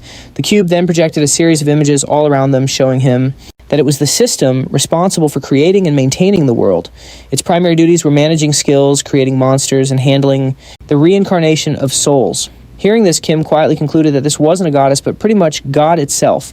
He asked the system why it had brought him here and was told it was because their 2 worlds were in close proximity, which could easily lead to some chaotic crossover events. He then asked why the monsters in this world were so similar to the legendary creatures from Earth. The system casually explained that it had introduced their designs. Kim then checked if there would be any problem with him having dealt with the hero receiving a firm no. He was brought to this world as a reward for his efforts in the war against the Demon King, even if he decided to eliminate the Saintess and the warrior. It wouldn't upset the system in the slightest, as it doesn't factor personal emotions into its operations, much like how it never showed favoritism for skills like the way of survival. It only ever says, well done, when prompted. This had also confused him before. The system explained that the hero's appearance was intended to stir up competition and foster the development of both the human and demon races, but the results had been pretty underwhelming. Therefore, thanks to this recent incident, the hero system was officially being abolished and would no longer be used. This meant that, from now on, it was a free-for-all where either side could completely wipe out the other. As for competition, humanity wouldn't just be one race, but would include humans, elves, dwarves, beastmen, and lizardmen. At the moment, they were all allies, but as soon as the demon race vanished, they would begin to compete with one another. Having heard enough, Kim stopped with the questions and moved on to the main event the wish granted to the hero who vanquished the Demon King. He coldly asked the system if it could send him back to Earth. The question seemed to stun the system into silence. Kim's own expression hardened. Can you let me return to Earth? In response to his direct question, the system remained quiet. After a brief tense pause, it hesitantly and awkwardly replied, "I cannot do that. You have become a figure of immense influence in this world, so I am not permitted to let you go to another one." Hearing this, he was visibly shocked. He never imagined that his own influence was so great that the system itself couldn't send him back to Earth. Kim quickly put the pieces together. In other words, the goddess system can't send me back directly. The system confirmed this. He then asked if it was possible for him to find a way back on his own. The system replied that it was processing that query, but it would take a very long time to complete. Hearing this, he immediately said, "Then cancel it." A mysterious smile spread across his face as he thought, "Just knowing it's possible is enough. I can't break my promise. Finding a way back to Earth is as good as done. My next objective is to rule over all of creation. I've eaten a dragon, but that's not nearly enough. No matter how powerful you are, you can still be taken down by superior beings or even humans. As for any monsters below dragon class, I can eat as many as I want. I need to obtain the power of a more transcendent species." He asked the system if there was a species that, despite having a normal body, could defy all the laws of physics. "Yes," it replied. Along with the answer, a massive amount of information about the world's most powerful creatures was transmitted directly into his mind. Kim felt a sudden chill as he processed the data. The system's voice calmly explained, "This is a type of creature inspired by the Cthulhu from Earth. The current technology on this continent cannot control it." Very well. Next, the system asked him, "As your reward for vanquishing the Demon King, you have the privilege to create such a creature. What kind would you make?" This was a seriously heavy question for Kim. He understood its gravity and knew he couldn't choose carelessly. These creatures possessed incredible skills like moving at 400 times the speed of light, teleportation, and the ability to create new bodies, but ultimately he could only create one, so he thought long and hard about it. Considering every single detail, after a moment of thought, he asked to postpone his decision. At this, the system immediately asked, "Kim, is there something you're dissatisfied with?" "No, that's not it," he quickly replied. He was thinking that for transcendent creatures he couldn't control yet, it was better not to bring them into the world at all. If he rose to the peak of power too quickly, he would get distracted, and then all sorts of powerful beings would be lining up to take his head. The position of ruler is reserved for the absolute strongest, the undisputed champion. In this world, there were still far too many creatures he hadn't eaten yet. He decided he would slowly eat everything first and claim that transcendent power later. It wouldn't be too late. After careful consideration, Kim told the system, "My wish is to receive my reward for defeating the Demon King at a later date. Is that possible?" Hearing this, the system immediately agreed to put his reward on hold. He asked when he could come back, and she replied right away, "Anytime you want, but your companions are making their wishes, so it's going to take a while." The goddess then asked if he'd like to go on ahead or wait for them. Kim quickly chose to go first, as her mission was already complete anyway.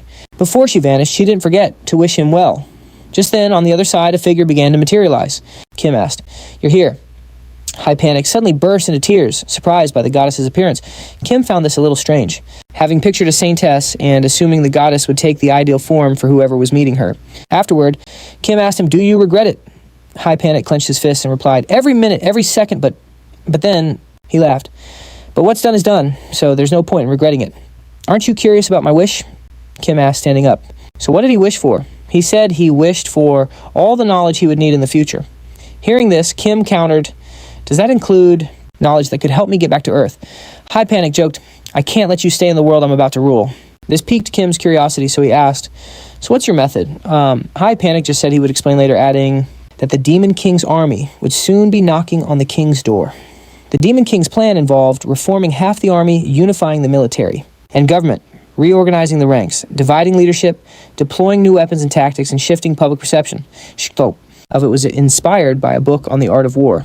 As a result of these sweeping reforms, the combat effectiveness of the Demon King's army would increase exponentially enough for the Demon King to push a leaderless humanity to the brink of extinction. At that moment, everyone was doing their best to defend the citadel, but against the enemy army, it was like pitting an egg against a rock. Watching this, the general could only stand by, helplessly powerless to do anything more. There were overwhelming numbers and strange new weapons he had never seen before. He despaired, thinking, "Is this really the end for humanity?" The general seemed to accept his fate and squeezed his eyes shut. Suddenly a shout cut through the gloom like a ray of hope. "Reinforcements have arrived," just as a bullet flew toward them. It was instantly blocked by a blue projectile several times its size. The battle came to a standstill. The general quickly went outside to assess the